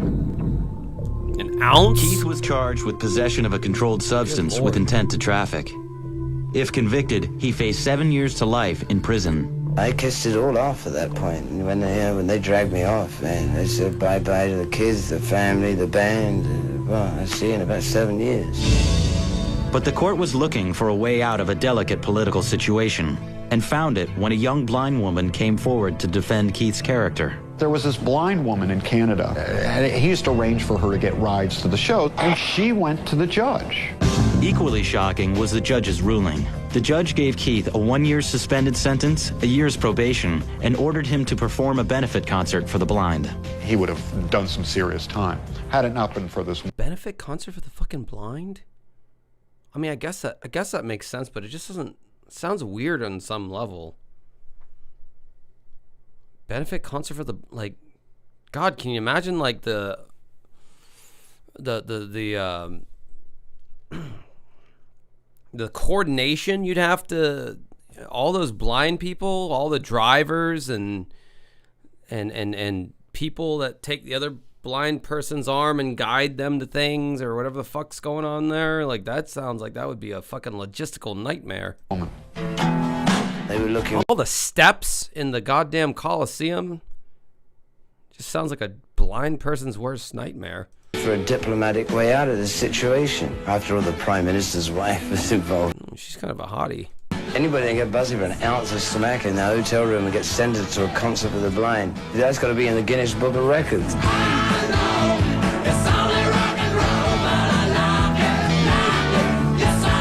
Why are they all dressed up like little sailor boys in that video, by the way? Did they ever explain that in the video, or is there a reason why that was a thing? And it looks pretty lame to me, honestly. Adding to my ever-growing theory that the Rolling Stones are pretty fucking lame. She was the super groupie for some of rock and roll's biggest superstars, and she turned the tables on them. I mean, Belicato Fuerte brings up a decent point. They could have played their music on a sound system and the blind wouldn't know. They could just play one of their live records on a sound system. How would they have known the difference? How would they have known? They already had live records at that point. That was a big thing that you did back in like the 70s and 60s and 80s. You released live records. Play a live record. The Stones just go and do their next gig. How are they going to know the difference? It's not like they're going to touch any of the band members. Which he kissed and told. In 1987, Pamela DeBar released her autobiography, I'm With the Band, Confessions of a Groupie, a tell-all tale of rock and roll excess. I wanted to have sex with rock stars, and I did. Mick Jagger, Chris Hillman, Noel Redding, Jimmy Page, Hendrix, oh gosh, Keith Moon, Jim Morrison, Ray Davies. It was a lengthy list, and Pamela's book was filled with fond and often... Okay, if you're going to bring up Genesis costumes, okay, like, that was art rock. And it was only Peter Gabriel who was into that shit. If you look at Phil Collins, he's always kind of rolling his eyes a little bit. If you really train on Phil Collins in those early Genesis days, where Pete was wearing those fucking flower costumes and shit, Phil was always just kind of like rolling his eyes, being like, "Oh, Mike, whatever. One day I'm gonna do my solo career. And it's gonna be much better than this. I'm not gonna do all this weird twee shit here." But no, I think the Genesis costumes were cool. That was cool, cause the music was cool. That's the difference. The music was cool, so it made he could wear whatever costume he fucking wants. But the Stones wearing sailor outfits with their fucking... you know what? They didn't show us in the video, but I guarantee goddamn to you, all those sailor outfits had that ass flap on the back. That for whatever reason, turn of the century pajama bottoms had an ass flap that you could unbutton, like as if you were going to take a shit in your pajamas and not take them off, or could be for more nefarious purposes. They were all Catholic, but hey, that was unnecessary. Don't start saying stuff like that, man. Come on, what are you doing? Sorry, didn't mean to go there, but yeah, no, don't compare that Stone Sailor thing they were doing to what Genesis did. Totally different. Way cooler what Peter Gabriel did. Funny recollections of the rock stars whose company she'd enjoyed, like Jim Morrison. He was a poetic, gentle spirit. Looking up at that face was like, it's, one of the wonders of the world, no doubt. Or Keith Moon. He would do anything. He would play roles. We did a lot of role playing sexually and every other kind of way. As Pamela made clear in her book, it wasn't all about sex, drugs, and rock stars. It's like being able to actually touch the God, right? To being able to... This is the exact kind of fan that creeps people the fuck out. Like, when you deify another human being on that level, that's creepy. That's typically somebody who has I don't know, fans or followers or whatever you want to call it, you typically don't want to deal with people who are like looking at you like that, because it's just weird, man. It's like, I don't know, maybe they liked that shit back in the day, and I'm not trying to like say that I'm on any level, because I'm not, but like I can just tell you, like, even in what little pocket of microcosmic success that I have had, anybody who's ever treated me like that, and that has happened a few times, again, it sounds laughable to even compare whatever small little thing I have to that. It's creepy when people look at you like you're some kind of thing that's above like what they are. It's like you're not. You're just a person just like they are. So like, I don't know. Then again, she's talking about like people who are actual rock stars. It's a totally different time and place. Whatever. Communicate with the gods. Maybe their ego was so fragile that they actually needed to be looked at like that to feel validated as human beings. But I that's more of a them problem, I think, than anything else. I don't know. When I would spend time with these people, I would want to go out and do my own creative things. I got inspired. Though the book was on the New York Times bestseller list for 9 weeks, DeBar was often called immoral, or even worse. But Pamela remained unrepentant about her rock and roll escapades. I don't care what anybody thinks. I went after what I wanted, and I got it. So Gloria Steinem can just go jump in the lake. Shake for me, yeah. I want to be your best man. All right. Next, Sly Stone gets married. Where are you being married, Sly? The garden, Madison Square Garden. And Grace Slick gets drunk. You don't need... Oh, this is where Grace Slick mocks the... she mocks the German audience, and she starts throwing out all these, like, World War II fucking... like, mocking them about, like, World War II and shit. I think she did, like, a Nazi salute or some shit. I don't know what the fuck. She, like, taunts them and shit, and, like, they're not even, like... It's like, well, you didn't even... You're not performing in front of a room full of like SS troops right now, so you're not really. You're mainly just pissing off like your blue collar German fans who just wanted to see your band play, and you're being an asshole right now. Here's one example of why you shouldn't drink. When Vh1's 100 most shocking moments in rock and roll continue.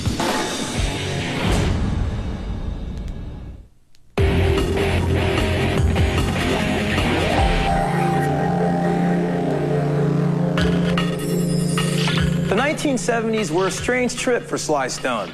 When he announced he was getting married, it looked like he might be settling down. But the wedding turned out to be the strangest trip of all. When Sly Stone decided... Gotta say, I don't care about that at all. Jefferson Airplane typified the psychedelic sensibility of the 1960s. But by the late 70s, band tensions and rampant alcohol and drug abuse were bringing the group in for a crash landing. Pill makes you larger. Lead singer Grace Slick kicked off Jefferson Starship's 1978 European tour by getting too drunk to perform at the band's gig in Lorelei, Germany, causing angry fans to trash the stage and beat crew members bloody. It was a tough act to follow, but Slick lived up to the challenge the following night in Hamburg by consuming the entire contents of her hotel room minibar. That night I come to the gig, I come walking in, you know, and everybody's like, and sure enough, Grace is drunk out of her mind. Grace was so drunk, she began by giving the German audience an impromptu history lesson. Who won the war? She followed that up with some distinctive vocal stylings. You don't need anybody, no. Grace is just a drunken fool. You know, here's one example of why you shouldn't drink. I have a hard on. She was drunk, boy. And the audience, you know, Grace was like attacking the audience. You ass. The audience got up and they started to leave, you know, at first. And then they turned around and they came back and they sat down. They were going to watch this swan song. It was an embarrassing night. So embarrassing. Sounds pretty fucking embarrassing if I were to be in a band with someone like that, yeah. Embarrassing, in fact, that Grace Slick immediately quit the band and returned to the States.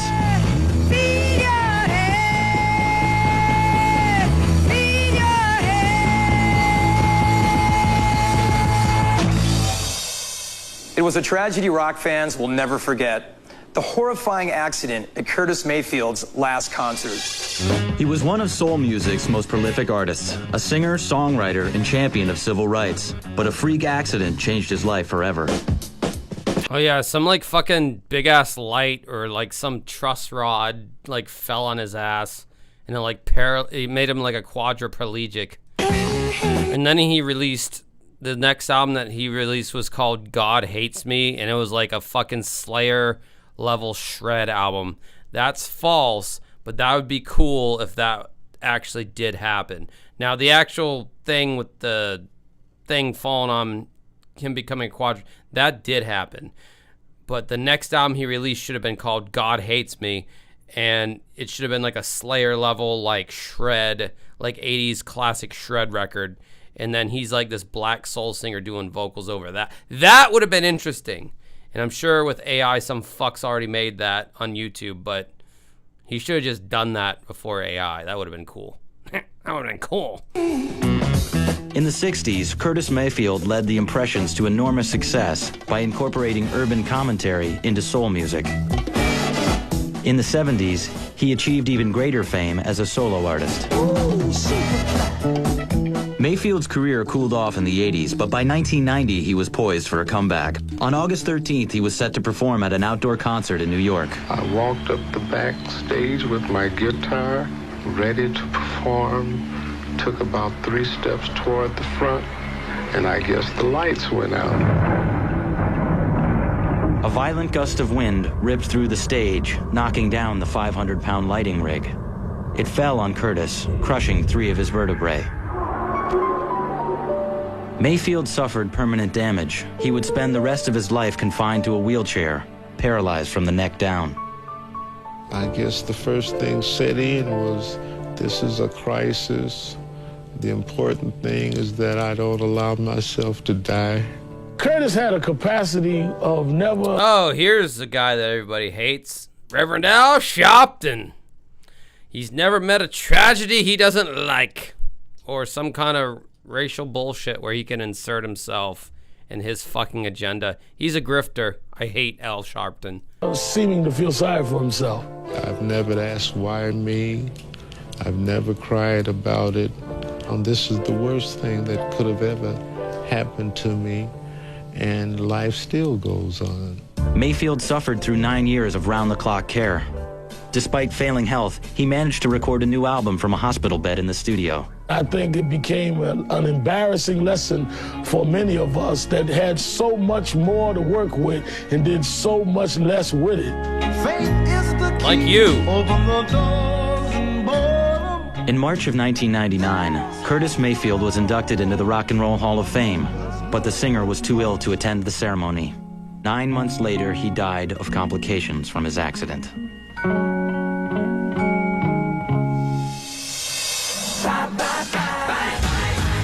They were one of the biggest boy bands in the world, with millions of records sold and screaming fans everywhere they went. But they weren't in sync with their manager and said goodbye. Oh, Lou Ferrigno. All right, yeah, I've heard that story a billion times. Don't care. Boring. Yeah, he screwed him over. Who cares? Chuck Berry's image has never been squeaky clean. Oh, man. I wish I could show you those Chuck Berry videos that Vash sent me. They're fucking funny.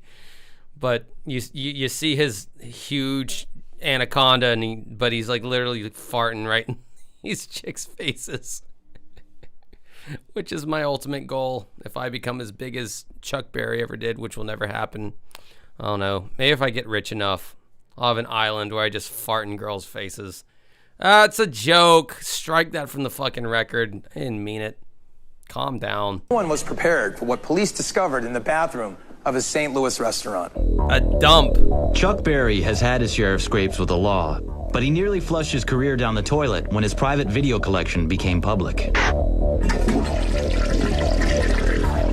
They're choreographing everything that needs to be known right now. Flushing his career down the toilet. They're playing like a toilet flushing sound right now. You know where they're getting that, but I think there's only so much they can say about this. In June 1990, DEA agents raided Chuck Berry's home and found 62 grams of marijuana. They also discovered videotapes, allegedly made with hidden cameras, of women using the restroom in Barry's Southern Air restaurant. Just a little perverted, you know, what the heck? I mean, watching people pee, you know, it's not so bad. Shut the fuck up, Sammy Hagar. You fucking creep. Hey, listen to girls pee, it's not so bad. With my stupid sunglasses on. Hey, who wants to come to Cabo Wabo? I'm not gonna, like, video record you peeing or anything, because, you know, like, I'm totally not cool with that. Right? I mean, hell, I can live with that. I can live with that. The question is, did he open that restaurant solely to get the bathroom cam going? Probably. Barry was charged with possession of a controlled substance, and since 3 of the girls on the videos were underage, he was also charged with child abuse. There was always a certain amount of weird edge around Chuck Berry, as perverse and sort of kinked out as this incident was, not like Chuck Berry. Everybody knows about the blowjob video I'm talking about, but they can't talk about it because it's VH1. It's fucking cable. Barry's image was squeaky clean. The child abuse charges were later dropped, and the felony drug charges were reduced. They came to the conclusion that there wasn't sufficient evidence to go forward with the child abuse charges, and that's very important to us, and especially to Chuck, that everybody knows that he has been totally cleared of those charges. Under a some people say anything for a paycheck, won't they? plea bargain, Barry agreed to serve 2 years of probation on a misdemeanor charge of marijuana possession. Through it all, Chuck Berry maintained his innocence. Well, I'm not a bad boy. Oh, man. I have literal videos of some girl blowing his long black rod and him farting right in her face, which to me is comedic gold. Okay, I think it's hilarious, but yeah, no, the dude's a fucking weirdo. Fucking weird. Yes, I am kink shaming out the anus. Nope, God, no pun intended just then. Kink shaming, yes. It's important sometimes to shame. Shame is important sometimes. Iggy Pop's notorious live performances. Okay, they're gonna talk. I gotta take a piss. Yeah, he cut his stomach open, and he jumped into a crowd he jumped onto some glass or some shit, whatever. The Stooges often included rubbing himself with peanut butter, diving into the audience, exposing himself, and self-mutilation. But one night, he went too far.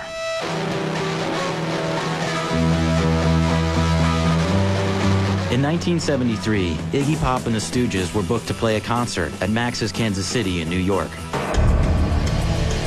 But what actually happened was there were tables in the front row of Max's, and he was walking from table to table, and he went down. And when he went down, he knocked a glass off that cut him in his chest. I got cut on the bottom of a broken off cocktail glass on the stem. It was a very deep cut. And there was a lot of blood. So it was spurting blood out. And I didn't notice it at first. I just kept singing along. And of course, Iggy being Iggy, you know, he just got up and continued performing. And the more I sang and the more I moved, the more the blood pumped. This jet of blood, you know, was spewing forth and, you know, drenching everybody, you know, in the front rows. I looked down and I was covered in blood and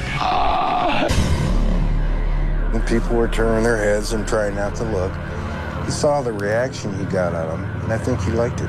Fueled by the audience's response, Iggy was out of control, but the show had to be stopped. They did stop the show at Max's, and Alice Cooper was the one who took Iggy's side and said, listen, you got to go to the doctor and get this sewed up. We literally had to wrap him up in a towel and take him to the hospital. Iggy recovered from the injury and continued to shock audiences with his performances. I'm proud of everything I've done on stage. Everything. Iggy Pop sucks. He's so fucking overrated. Jesus Christ.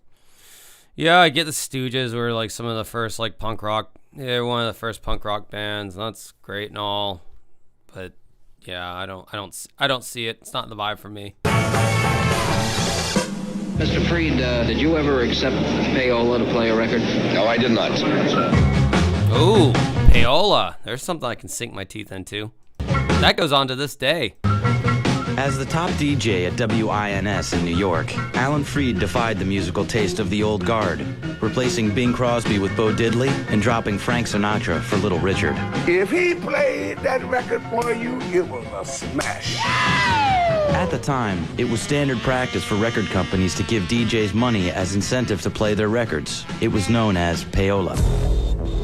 A lot of people were accepting money for playing records. Freed was kind of an anomaly because sometimes there could be a $100 bill stuck in a single, and if he didn't like the record, he wouldn't touch it. Over the years, Freed had been targeted by anti-rock groups for playing racially mixed music. Religious organizations, the government. Little Richard, when they played him just then, he looked taxidermied. He looked like he was already dead, and they stuffed him. And he's like, it was like animatronic. He looked like he was already dead. Very, very creepy.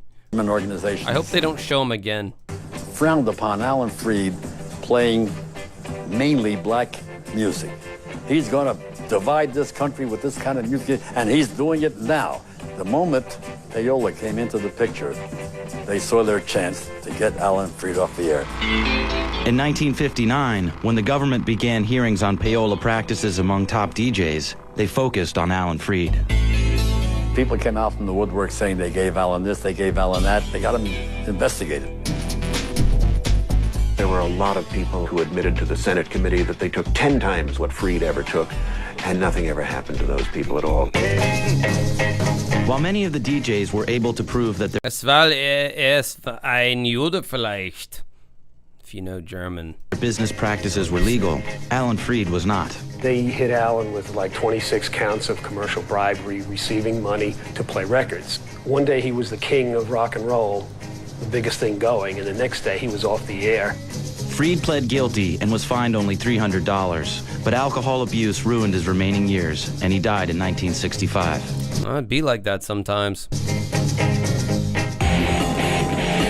We're up to number 50. The second half of our countdown begins with the story of a reggae legend who was nearly killed for his beliefs. In 1976, Bob Marley's fame had grown to... I heard the government gave Bob Marley cancer because they didn't like what he was saying. Let's see what they have to say. ...mythic proportions, but his politically charged songs almost cost him his life.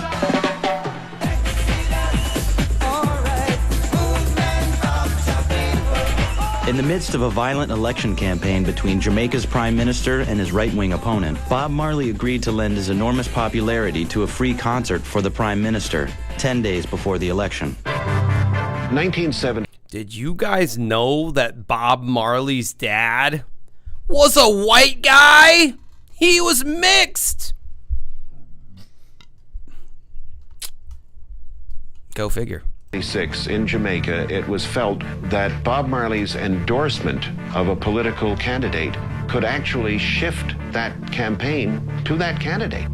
While Marley insisted that he did not endorse either candidate, the right-wing opposition claimed that Marley's performance was politically motivated. And on the night of December 3rd, someone tried to stop him. These men jumped out with guns and started spraying everybody in sight. They shot Bob, who was in his home, across the chest and across his arm, and then fled into the night. Because the assassination attempt coincided with the upcoming election, it was widely rumored that the attack was political. Some even accused the CIA, who backed the opposition, of interfering. I do believe that the people that the CIA... So I have a karaoke gig every Wednesday. It's mainly black people, and there's just like one black dude. Every fucking song that somebody sings, I don't quite know who he is in the crowd. He just goes, that's just what he does. That's his function. That's his place in the world on Wednesday night. He shows up to that karaoke gig and goes, just does shit like that. And it's just like, oh, dude, that's adding so much entertainment value. I'm so fucking glad you're here right now. My god damn, that is just adding to everything. You're a real one for doing that. Influenced, directed, and armed were responsible for the shooting of... So what the fuck are they saying? Bumba clot? I thought they were saying blood clot. That's what I always thought I heard. I don't know what that phrase means. I thought they were going blood clot. I didn't know what the fuck. I don't know what that phrase means. I'm too white to know, I guess, or too not Jamaican. I guess there's some white Jamaicans who knows what that means, because I'm sure that's a thing. Rasclat, it's a lot of stuff. I'm just gotta say it in that. I don't know. Bob Marley. Yeah, you know what, Zombie? I don't know fucking you know everything. I don't know everything like you know everything. Okay. Some things I don't know, and I can admit that I don't know certain things. You gotta know every fucking thing. You're one of those fuckers that go on Google, just Google it and be like, "Oh, I know what that means. This is what it means. I've known it the whole time. You can't prove that I don't. I've known it the whole time. I can't believe you don't know that, because I've known it the whole time." Everyone survived the attack. And on December 5th, Marley performed at Prime Minister Michael Manley's concert as scheduled. The Prime Minister won re-election 10 days later.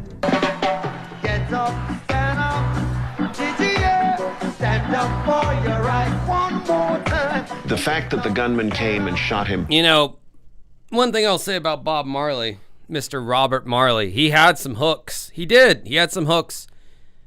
But he repeated them over and over and over and over again. The same song as he's repeating the same shit over and over again. And even modern day reggae isn't that goddamn repetitive. Bob Marley is so fucking repetitive. It's like he found like two hooks.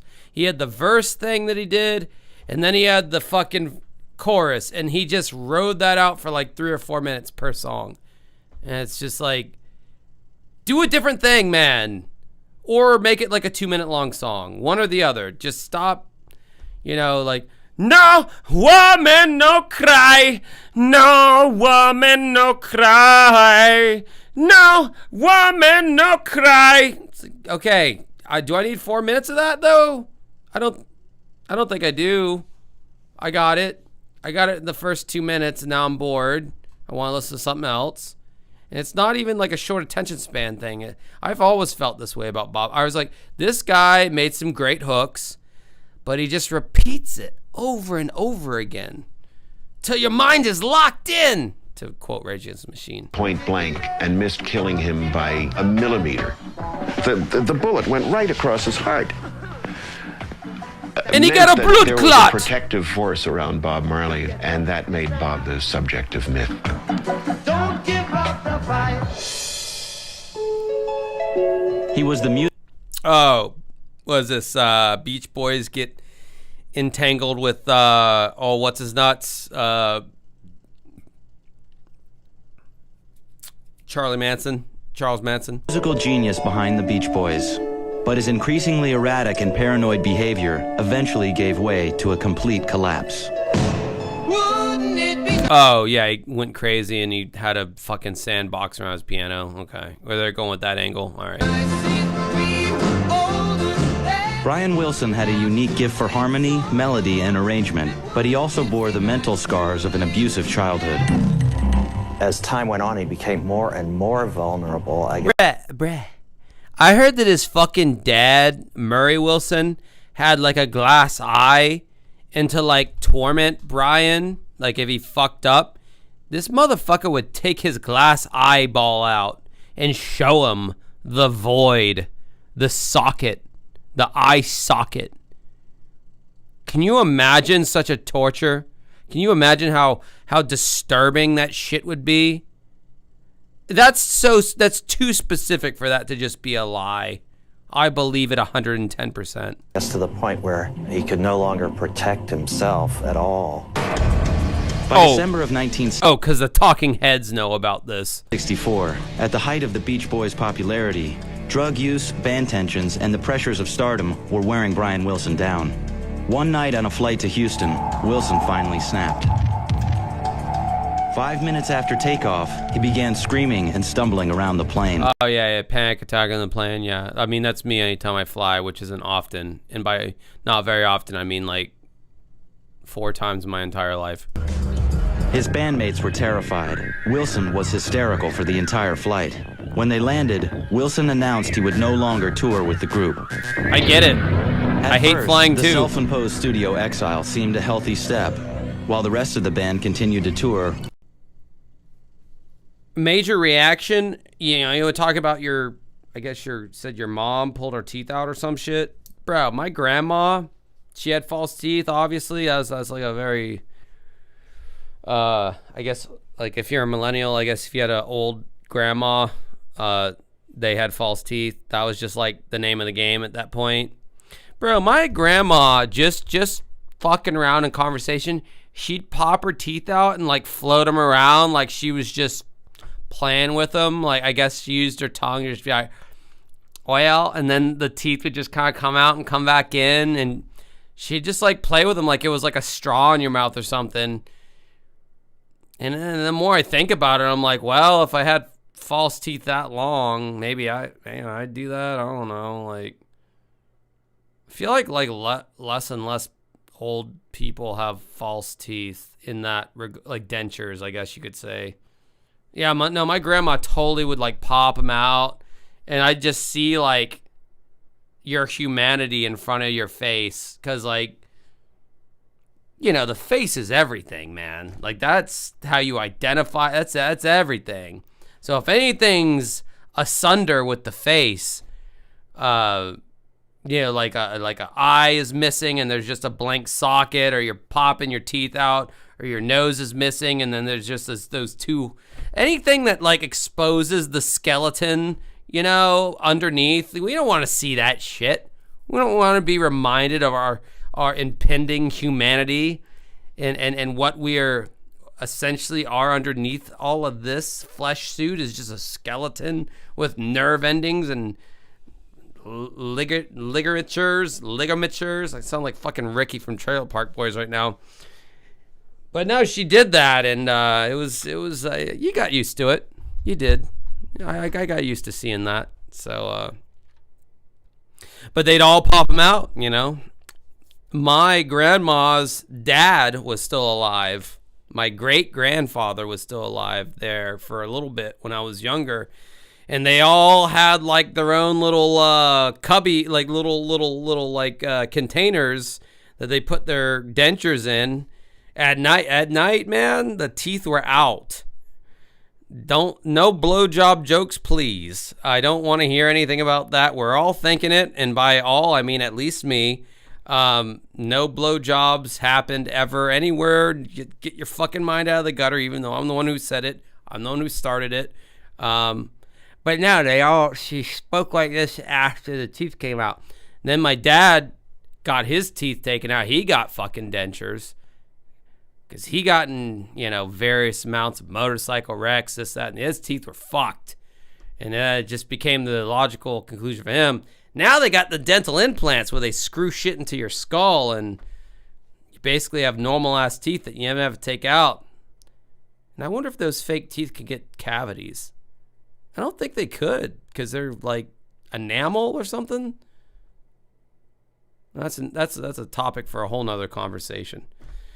I still got my OG teeth currently. We'll see how long that lasts. Wilson began writing the group's classic 1966 album, Pet Sounds. But Wilson's condition worsened, and he started behaving erratically. He built a giant sandbox around his grand piano and experimented freely with LSD. The outside world eventually became too much for Brian Wilson, and he spent the better part of 3 years in bed, a time immortalized by Canadian popsters Bare Naked Ladies in their song, Brian Wilson.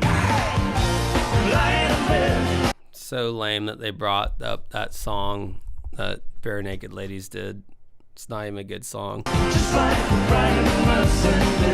always shocking to find out that music... The only reason they brought up that Bare Naked Ladies song is because they were like talking heads on this fucking 100 most shocking whatever the hell. That is so life-embracing and so beautiful can come from someone who is so damaged by such horrible things in their lives. By 1977, Brian Wilson was well enough to rejoin the Beach Boys on stage, but he would still spend the next 2 decades in and out of various kinds of controversial therapy. Rapper Snoop Doggy Dogg almost got sent to the pound when his real life started imitating his art. When Calvin Brodus, a.k.a. Snoop Dogg, was unleashed onto the world in the early 90s, he had the rap sheet and the street credibility to become one of hip-hop's biggest stars.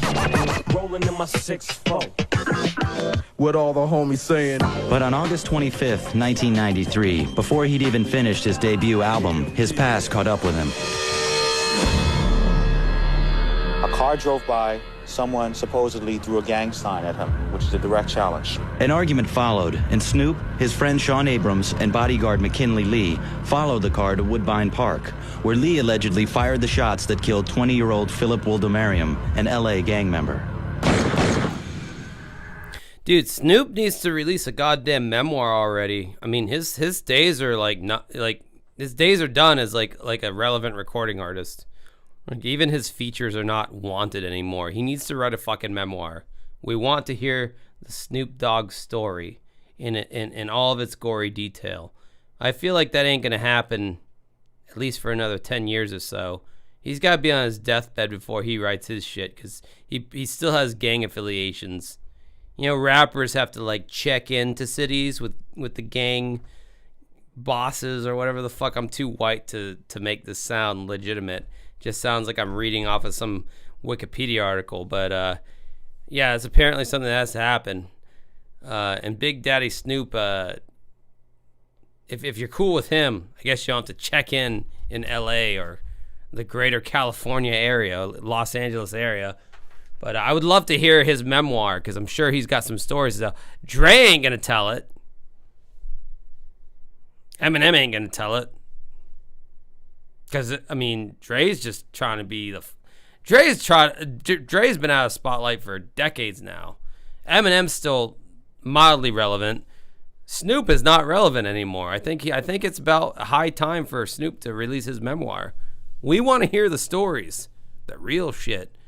But there's still gangbangers who, I mean, he associated with the Crips as early as maybe 10 years ago or whatever, when he did that Drop It Like It's Hot song. He's like, I keep my fucking whatever the fuck on the left side, because that's the Crip side, or whatever the hell.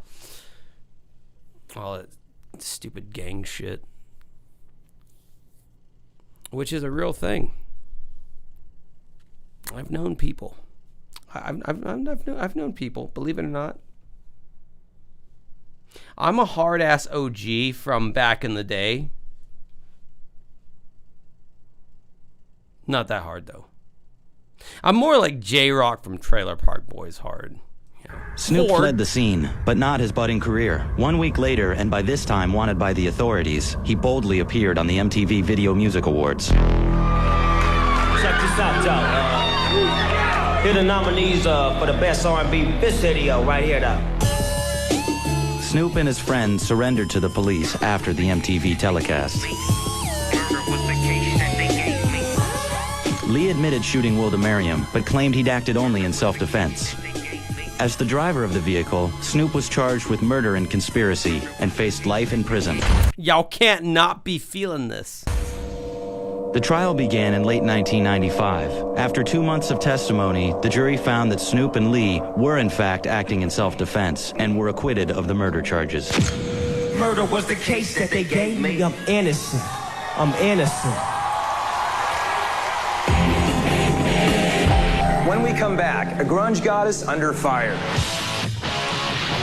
Oh, make me over. With Courtney, I don't know if the press has been unfair to her because she's done everything in her power to get so much coverage, but that's kind of her shtick. And one of rock's most shocking marriages. Nobody thought this would last. Next on Vh1's 100 Most Shocking Moments in Rock and Roll. Michael Jackson is the king of pop, so it's only fitting each. Is this when he makes out with Lisa Marie Presley to prove he's not gay or whatever? Okay, I don't care. We've all seen that story a bajillion times. Oh, Gary Glitter, child porn, yeah. This is some Nirvana, Courtney Love shit. Nirvana's Kurt Cobain was king, and Hole's Courtney Love is queen. Love was openly courting the media when a 1992 Vanity Fair profile made her a lightning rod for controversy. Courtney was just raw. I mean, there was like no facade going on there. There was no apologies. It was just straight in your face. And I think it really flipped people out. There was scandal on every page. The article played up the fact that the visibly pregnant Love smoked during her interview. But the biggest bombshell was the article's allegation that Love used heroin while pregnant. Love herself alluded to a January 1992 drug binge, a time when she would have been 2 months pregnant with daughter Frances Bean Cobain, who was born in August of that same year. Though Frances was born healthy, she was taken away from the couple as authorities launched an investigation into their fitness as parents. Love ultimately admitted to past drug use, but said it happened only while she was unaware of her pregnancy. I am the parts. Courtney was devastated by an onslaught. I'm just gonna say right now, I like Courtney Love's music. I do. Like Hole, I think they had like a couple of good albums. Good alternative 90s rock band. You know, solid. Of negative reaction. She said the magazine had violated her I don't like Courtney Love as a person, but I like her music. Life, and the episode became the first of many in Courtney's love-hate relationship with the media. With Courtney, I don't know if the press has been unfair to her because she's gotten so much coverage.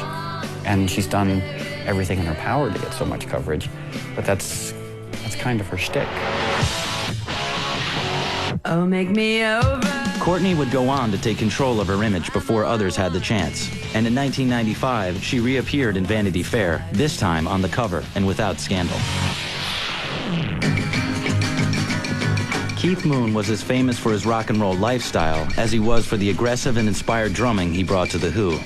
But in January of 1970, Moon's antics took a lethal turn. Every day I get you. Death of Keith Moon's show 4. I don't know if I'm aware of this story. He was known as Moon the Loon, and he was the heart and soul of The Who. He lived for The Who. He lived for that glory. You know, he was at his peak in a way, in the peak eras of rock and roll, and the peak eras of the rock star, the excess. But Keith's madcap laughs were interrupted on the night of January 4th, 1970, when he appeared in a new pub, which attracted a rough crowd. Keith was asked to open this place, and there were a crowd of skinheads.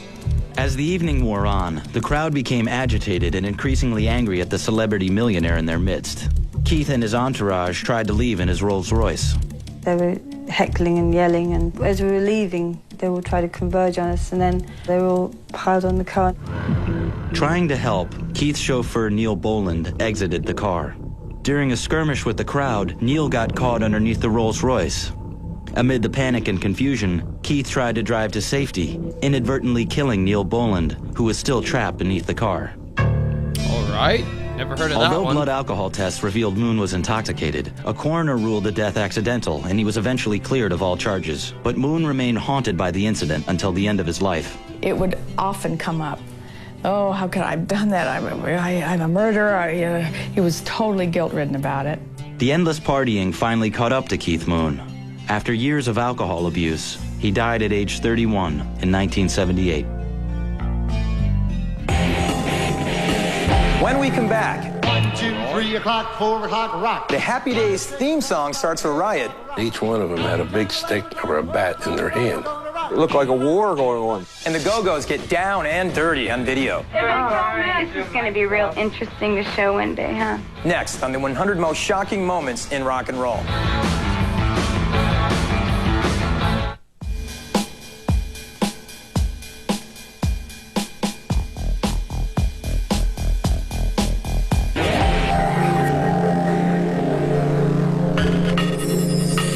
In the early 80s, the Go-Go's advanced the cause of equal opportunity for women in rock.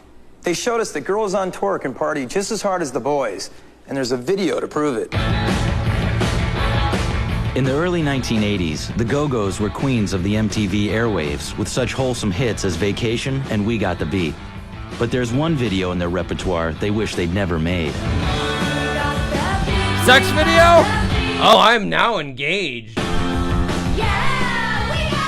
In 1981, the Go-Go's embarked on their Beautify America tour and started videotaping their sordid backstage antics. It was on our very first tour. It was at the very beginning and it started out kind of almost like slumber party pranks. You know, somebody passes out and you spray shaving cream on him. But before long, the schoolgirl pranks gave way to adult entertainment as the girls wrangled their roadies into compromising positions. David has to beat off, and you have to watch really intently, like you're interested. Put your hand down. It's just me and Belinda out of our minds on coke. Then why can't girls off? This is going to be real interesting to show one day, huh? Little did they know at the time just how many people would see the tape. The video was sold around the world as the Go-Go's sex tape, but some people may not have known what kind of bang they were getting for their buck. It's not like you see naked Go-Go's cavorting around in bed with each other or with anybody else. And that's what people think they're getting when they buy this trash. All right, well, never mind. I'm canceling my fucking Alibaba Express order right now, if that's not what I'm seeing. No matter who or what the video may have exposed, the Go-Go's just want to forget about it. I often wish we could just sell it and give the money to charity, you know, so some good could come out of it. It was high entertainment value. 1, 2, 3. That wasn't that shocking. 3 o'clock, 4 o'clock, rock. 5, 6, 7. When Blackboard Jungle premiered in 1955, it shocked audiences with its blatant portrayal of juvenile delinquency. But it was the film's theme song that became the inadvertent anthem for teenage violence and rebellion around the world. As the theme song to Happy Days, Bill Haley's Rock Around the Clock evoked a simpler time. But after the song premiered in Blackboard Jungle, it incited violent behavior on screen and off. By the time Bill Haley arrived in Berlin for a sold-out concert in 1958, German teenagers were ready to rock. There were no signs of anything going to happen when we come out on the stage. Everything seemed perfectly normal. 1, 2, 3 o'clock, 4 o'clock, rock. Normal until Haley and the Comets played Rock Around the Clock, sending kids into a frenzy. They become so excited they jumped up on the stage and started dancing on the stage. When police failed to gain control of the crowd, all hell broke loose. The show stopped. I had a big baby grand piano, and they turned it over and pulled all the keys off and destroyed it. It looked like a war going on. Each one of them had a big stick or a bat in their hand. Just in a violent mood, those kids. Bill said we had to get out of here because it got out of hand. In the end, 17 people were injured and 18 were arrested. Haley and the Comets escaped unharmed, but their reputation was permanently damaged. Forever after, Haley was associated with the problems of juvenile delinquency.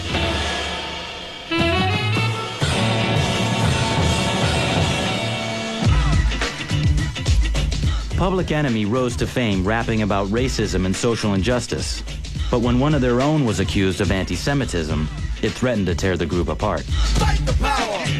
What? They don't like the Jews? Go figure. No way. Come on! Yo, check this out, man. In a May 1989 interview with Washington Times reporter David Mills, Public Enemy's Professor Griff made anti-Semitic comments that caused an uproar. How come we don't talk about how the Jews finance these experiments on AIDS with black people in South Africa? How come we don't talk about those things? The Jews are wicked, and we can prove this. Hold it now. Damn, Alex liked that one. Sorry, I don't know if you know who Alex is. He's someone in our chat. Come on. Newspapers around the country picked up the story, and Griff's comments heightened tensions between black and Jewish communities. Here we go again. Frankly, no important black figure in America has put Professor Griff in his place. The Jews don't preach hatred to the blacks, and the blacks shouldn't teach hatred to the Jews. Today, Professor Griff denies he made the comments. So you didn't say that? You didn't? No. The Jews are wicked. Yeah, we don't have you on tape or anything. That's cool. You can just lie in front of everybody's face.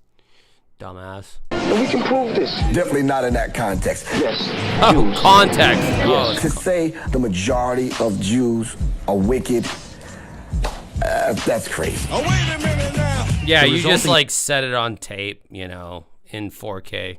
Well, in 360p. We'll give him 360p, but you still said it. Fuhrer forced Chuck D to kick Griff out of the group. We tried to deal with Professor Griff's problems internally, but we were unsuccessful. Consequently, as of today, Professor Griff is no longer a member of Public Enemy, and I'm sad to say, but that's the way it has to be. On June 20th, if it were up to me, we'd still have this dude who's like against a whole ass like race of people. If it were up to me, we'd still have it that way. Now listen to our song about how like Whitey done fucked us over. But like it's cool, like, you know, like we can hate people or have problems with people of different races. But if other people have problems with our race, then you know, all of a sudden it's like very, like, it's fucked up. It's racist. It's fucked up. How could you say that?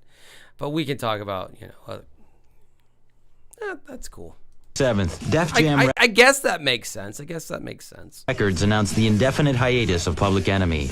They regrouped about 5 weeks later, and Griff was brought back into the group as the Supreme Allied Chief of Community Relations, not available for interviews.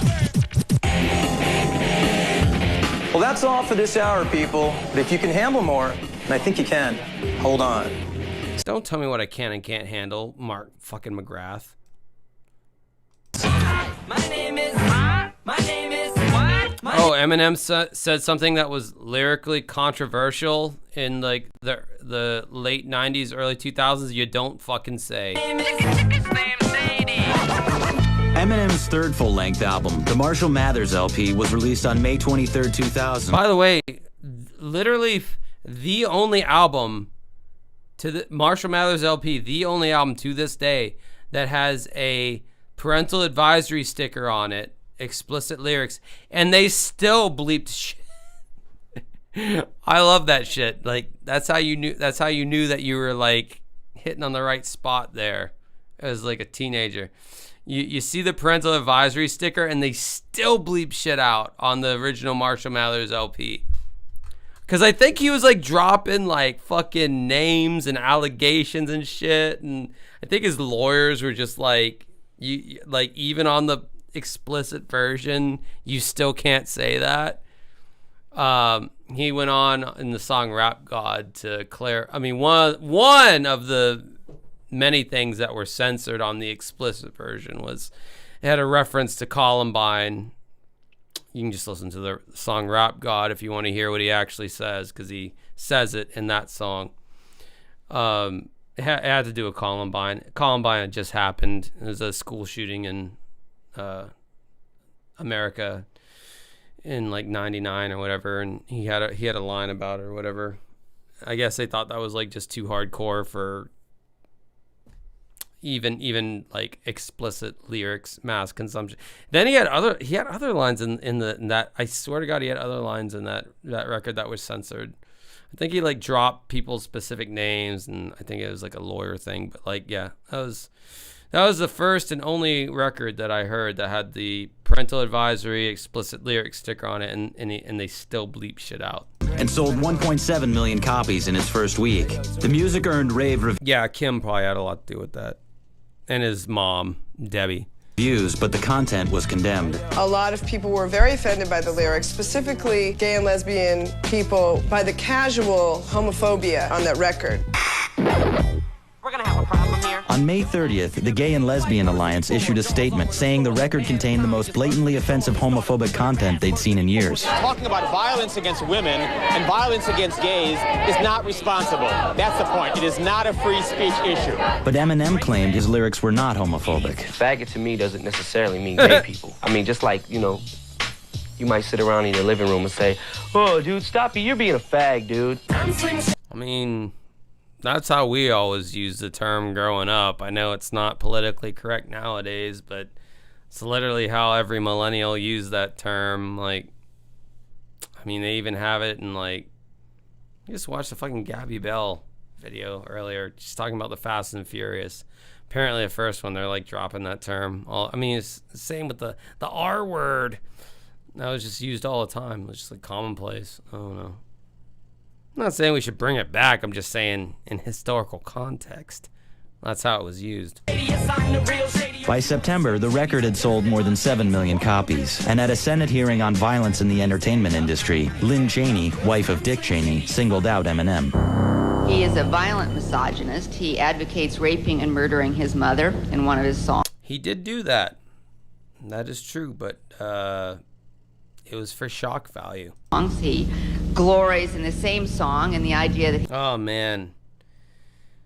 What's grosser, Al Gore having to fuck her or her having to fuck Al Gore? I don't know which one's more disgusting in that exchange. God damn. He might murder any woman he comes across.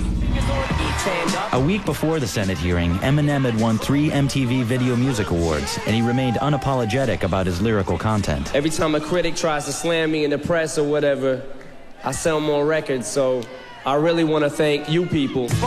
I get a lot of aggression out through my music. Instead of like doing things that I say I'm gonna do, I just say I'm gonna do them and then walk away from the mic feeling a lot better. I'll defend to the death. Eminem's one of the only white rappers that has not abandoned rap music because, you know, he got his ends, or whatever you want to call it, from rap, and then he moved on to a more lucrative field like country music or whatever, like Post Malone did, or all these other fucking white rappers. Eminem's been the only one who's stayed the course. He's still a rapper to this day. Can't say that about a lot of white rappers. I mean, fucking Mark Wahlberg, he became an actor, you know, like, I don't know, there's other examples out there that I can't be asked to remember at this point, but yeah, no, some shit. He's still, I mean, he's doing this shit with Jack White, you know, whatever. I don't know what the fuck that's all about, quite frankly. That's pretty fucking weird, but all right, I guess they're both from Detroit. His ability to say whatever he wants to say. But if you're 11 years old, you know, and Eminem is rapping about... Oh, Moby, don't weigh in on this. It's not going to go well for you. Butchering and killing and raping his wife, there's a good chance that that's going to set a really dangerous precedent. And to be honest with you, 11-year-olds are the people buying Eminem records. At the 2001 Grammy ceremony, Eminem won 3 awards and performed a duet with Elton John. Outside, the controversy continued as gay and lesbian groups protested the event. They were friends and collaborators, but their friendship ended when fucking Michael Jackson bought Paul McCartney's music catalog. I've heard about that. Then Bowie does some Nazi shit. Yeah, I heard about that. Nikki Sixx does a lot of heroin. Heard about that. Cop killer. Yeah, I heard about that. John Lennon releases 2 virgins and they're naked on the album cover, so they have to hide it behind the record store shelves. Heard about that. I don't know what that's all about, but fucking Lisa Left Eye Lopez lights her boyfriend's house on fire. It looks like, was it Jim Morrison? Indecent. Yeah, oh yeah, he like pulled his cock out. Let's try to get this moving along here, people. Rap war between Tupac and Biggie. Yeah, that's all. That news is older than fucking time at this point. James Brown chased after someone with a shotgun because they used his like restroom without his consent as one of his fucking stupid restaurants.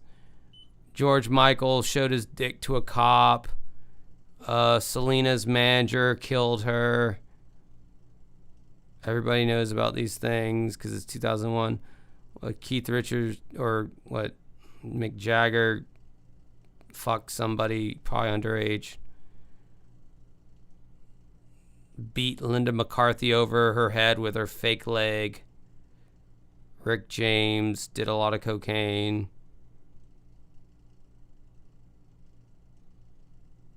What? Oh, the Judas Priest thing. You've heard of this.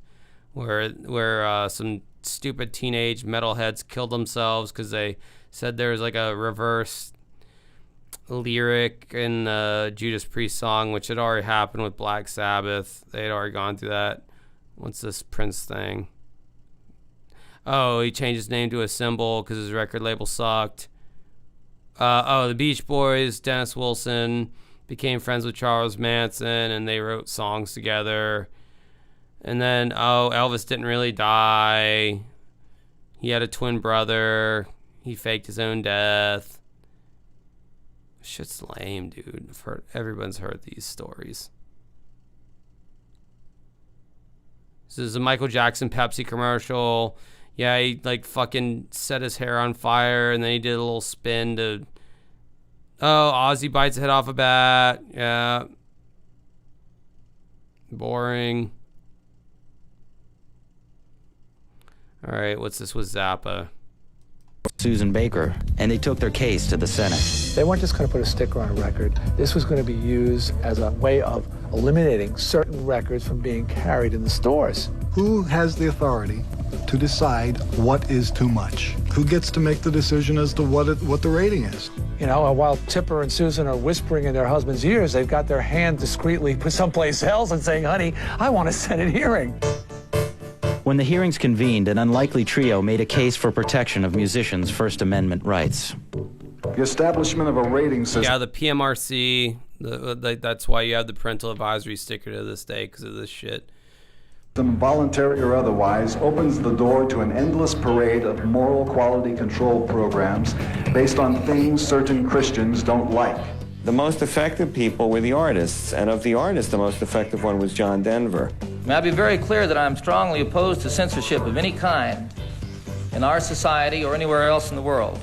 You know, he was a very good spokesperson for the free speech side because he didn't fit the stereotype of a rebel. Despite the artist's testimony, the record industry finally agreed to put warning labels on recordings deemed explicit. Recordings that are so identified will state explicit lyrics, parental advisory. Today, the debate over lyrical content continues. Albums are still labeled with warnings, and many radio stations and large retail chains still refuse to carry stickered albums. In the 1950s, American television was straight-laced and buttoned down until one man's gyrations got everyone all shook up.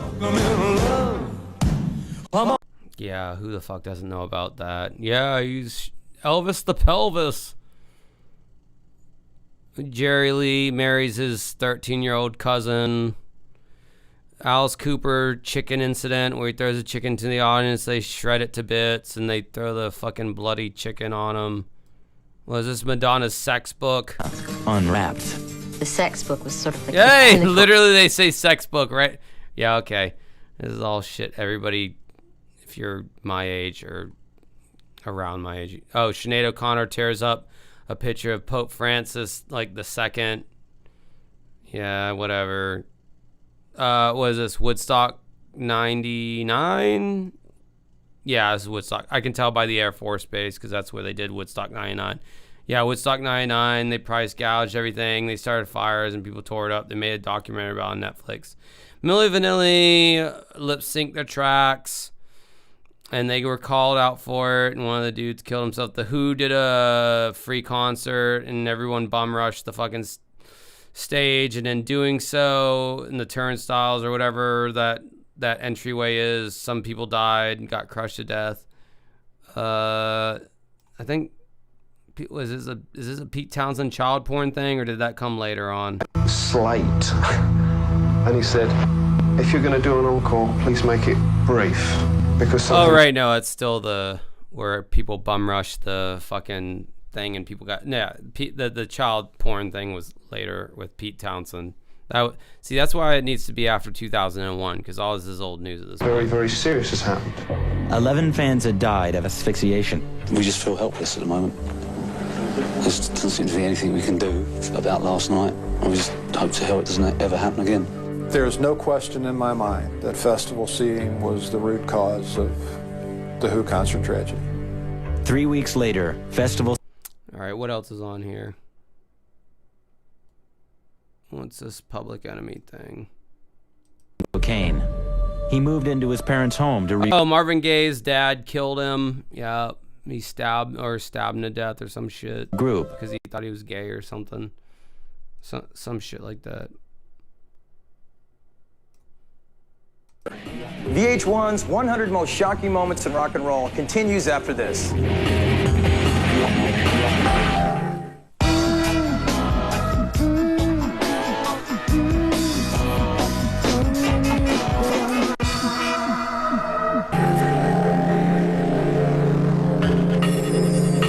By the early 1990s, Kurt Cobain had established himself as the musical voice of a new generation. He was brilliant, He was anguished, and before he turned 30, he was dead. The body of the lead singer of Nirvana was discovered. With just him killing himself? Was that the shocking moment? No. Old.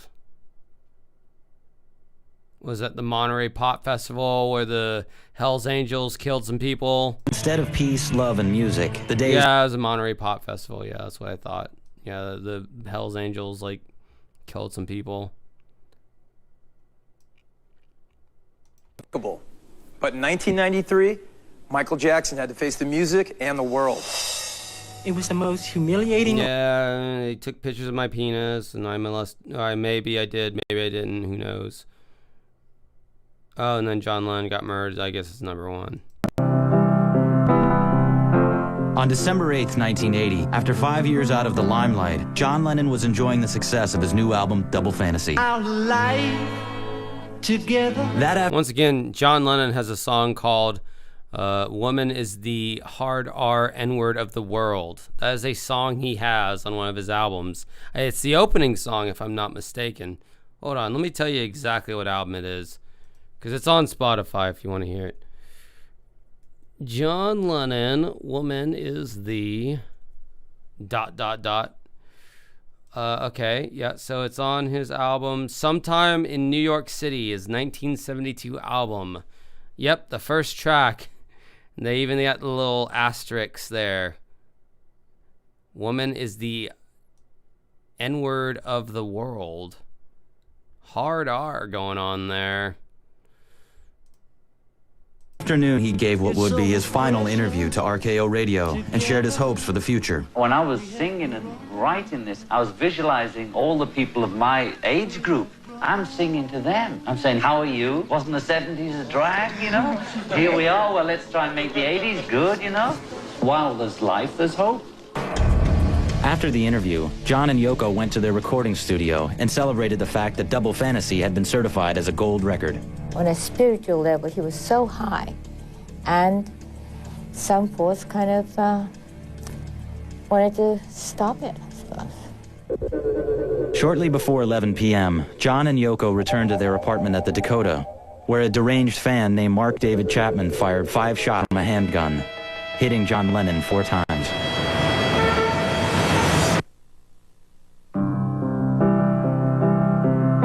I was in a minicab in London, and suddenly it came on the radio, and they announced that John Lennon had been shot in New York. And then I got to John Dunbar's flat in Maida white and shaking, to find John white and shaking.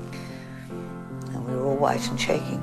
Imagine there's no heaven. Almost immediately, thousands of fans began gathering outside the Dakota as the world reacted with disbelief, shock, and outrage. Lennon was a great visionary. He was somebody who had all of this symbolic power. He was an international symbol of peace. He was somebody who seemed bigger than rock and roll, bigger than music.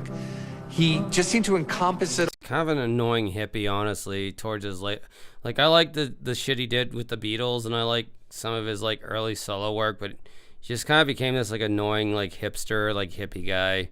I'm not saying I'm glad he died or anything. I wish that hadn't happened, but like I don't know. I just kind of viewed like he just had this smug and just like the worst kind of like annoying hipster hippie douchebag aesthetic kind of thing going on there. That's just my take. Been overly praised for his solo shit. Really wasn't that good. I'm telling you, go and listen to most of it's complete garbage. I've tried because I was like, all right, I think out of all the Beatles, I most relate with John Lennon. So I tried listening to his solo stuff, and it sucked. It was really bad, and it wasn't even because of Yoko. Honestly, like his solo shit just wasn't that good. I think Paul McCartney's Wings was probably arguably a much better group. George Harrison probably had some better solo stuff, but I've yet to review it. Ringo just, you know, he sucks, like artistically, but like personality wise, like that's the dude you'd most want to hang out with in the Beatles. I think he's the least pretentious, which drummers usually always are. because they don't actually have any talent. I mean, they have talent in so much as, like, yes, you can play the drums. You don't actually write notes. There's a reason why when royalties are divvied up, the drummer is fucked. Because unless you're Neil Peart from Rush and you write the lyrics along with playing the drums, if you're just playing the drums, you get what's called a mechanical royalty, which just means that you played the song in the studio. And I can tell you right now, that mechanical royalty ain't as big as like the lyric writing royalty or the you composed the song, like you composed the chords kind of royalty. So for that reason, drummers usually get fucked unless they come out with like a deal that the drummer can be happy with. But like typically the drummer and the bass player get fucked in that stance, because the lead guitar player's writing the chords, the lead singer's writing the lyrics. That's typically how it goes. Those are the ones who get like the big paydays, the big paychecks. Now, if you want to keep your band together, the smart thing to do is to just divide them all up equally. And that honestly just like keeps the peace most oftentimes. But once you start being like, okay, well, I did this on this song, so I deserve more of this. Okay, well, this person did this. It's usually the drummer and the bass player 90% of the time that gets fucked over in that matter, and they get like the least amount of money, even going forward after the fact. Like when you know, say there's like a posthumous thing or whatever the fuck. So yeah, you know. Anyway, all that being said, I don't know how the Beatles divvied up their royalties. All right, take a band like Red Hot Chili Peppers. This is one I know that they do this. Red Hot Chili Peppers, they divide everything up equally. Because, I mean, honestly, Anthony Kiedis is just kind of rapping. He's not really, like, singing all that. I mean, he's singing on some records, but, like, you could argue that everybody in the Red Hot Chili Peppers pulls their own weight. Like Chad Smith's legendary studio-level drummer. I mean, he's been sessioned out to many other bands. I mean, he played on a Dixie Chicks record. This guy gets sessioned all the time because he's, like, solid as fuck. If you ever heard him play, he's, like, right there in the pocket. Flea, legendary bass player. Everyone knows Flea is. John Frusciante, you know, comes up with legendary guitar riffs.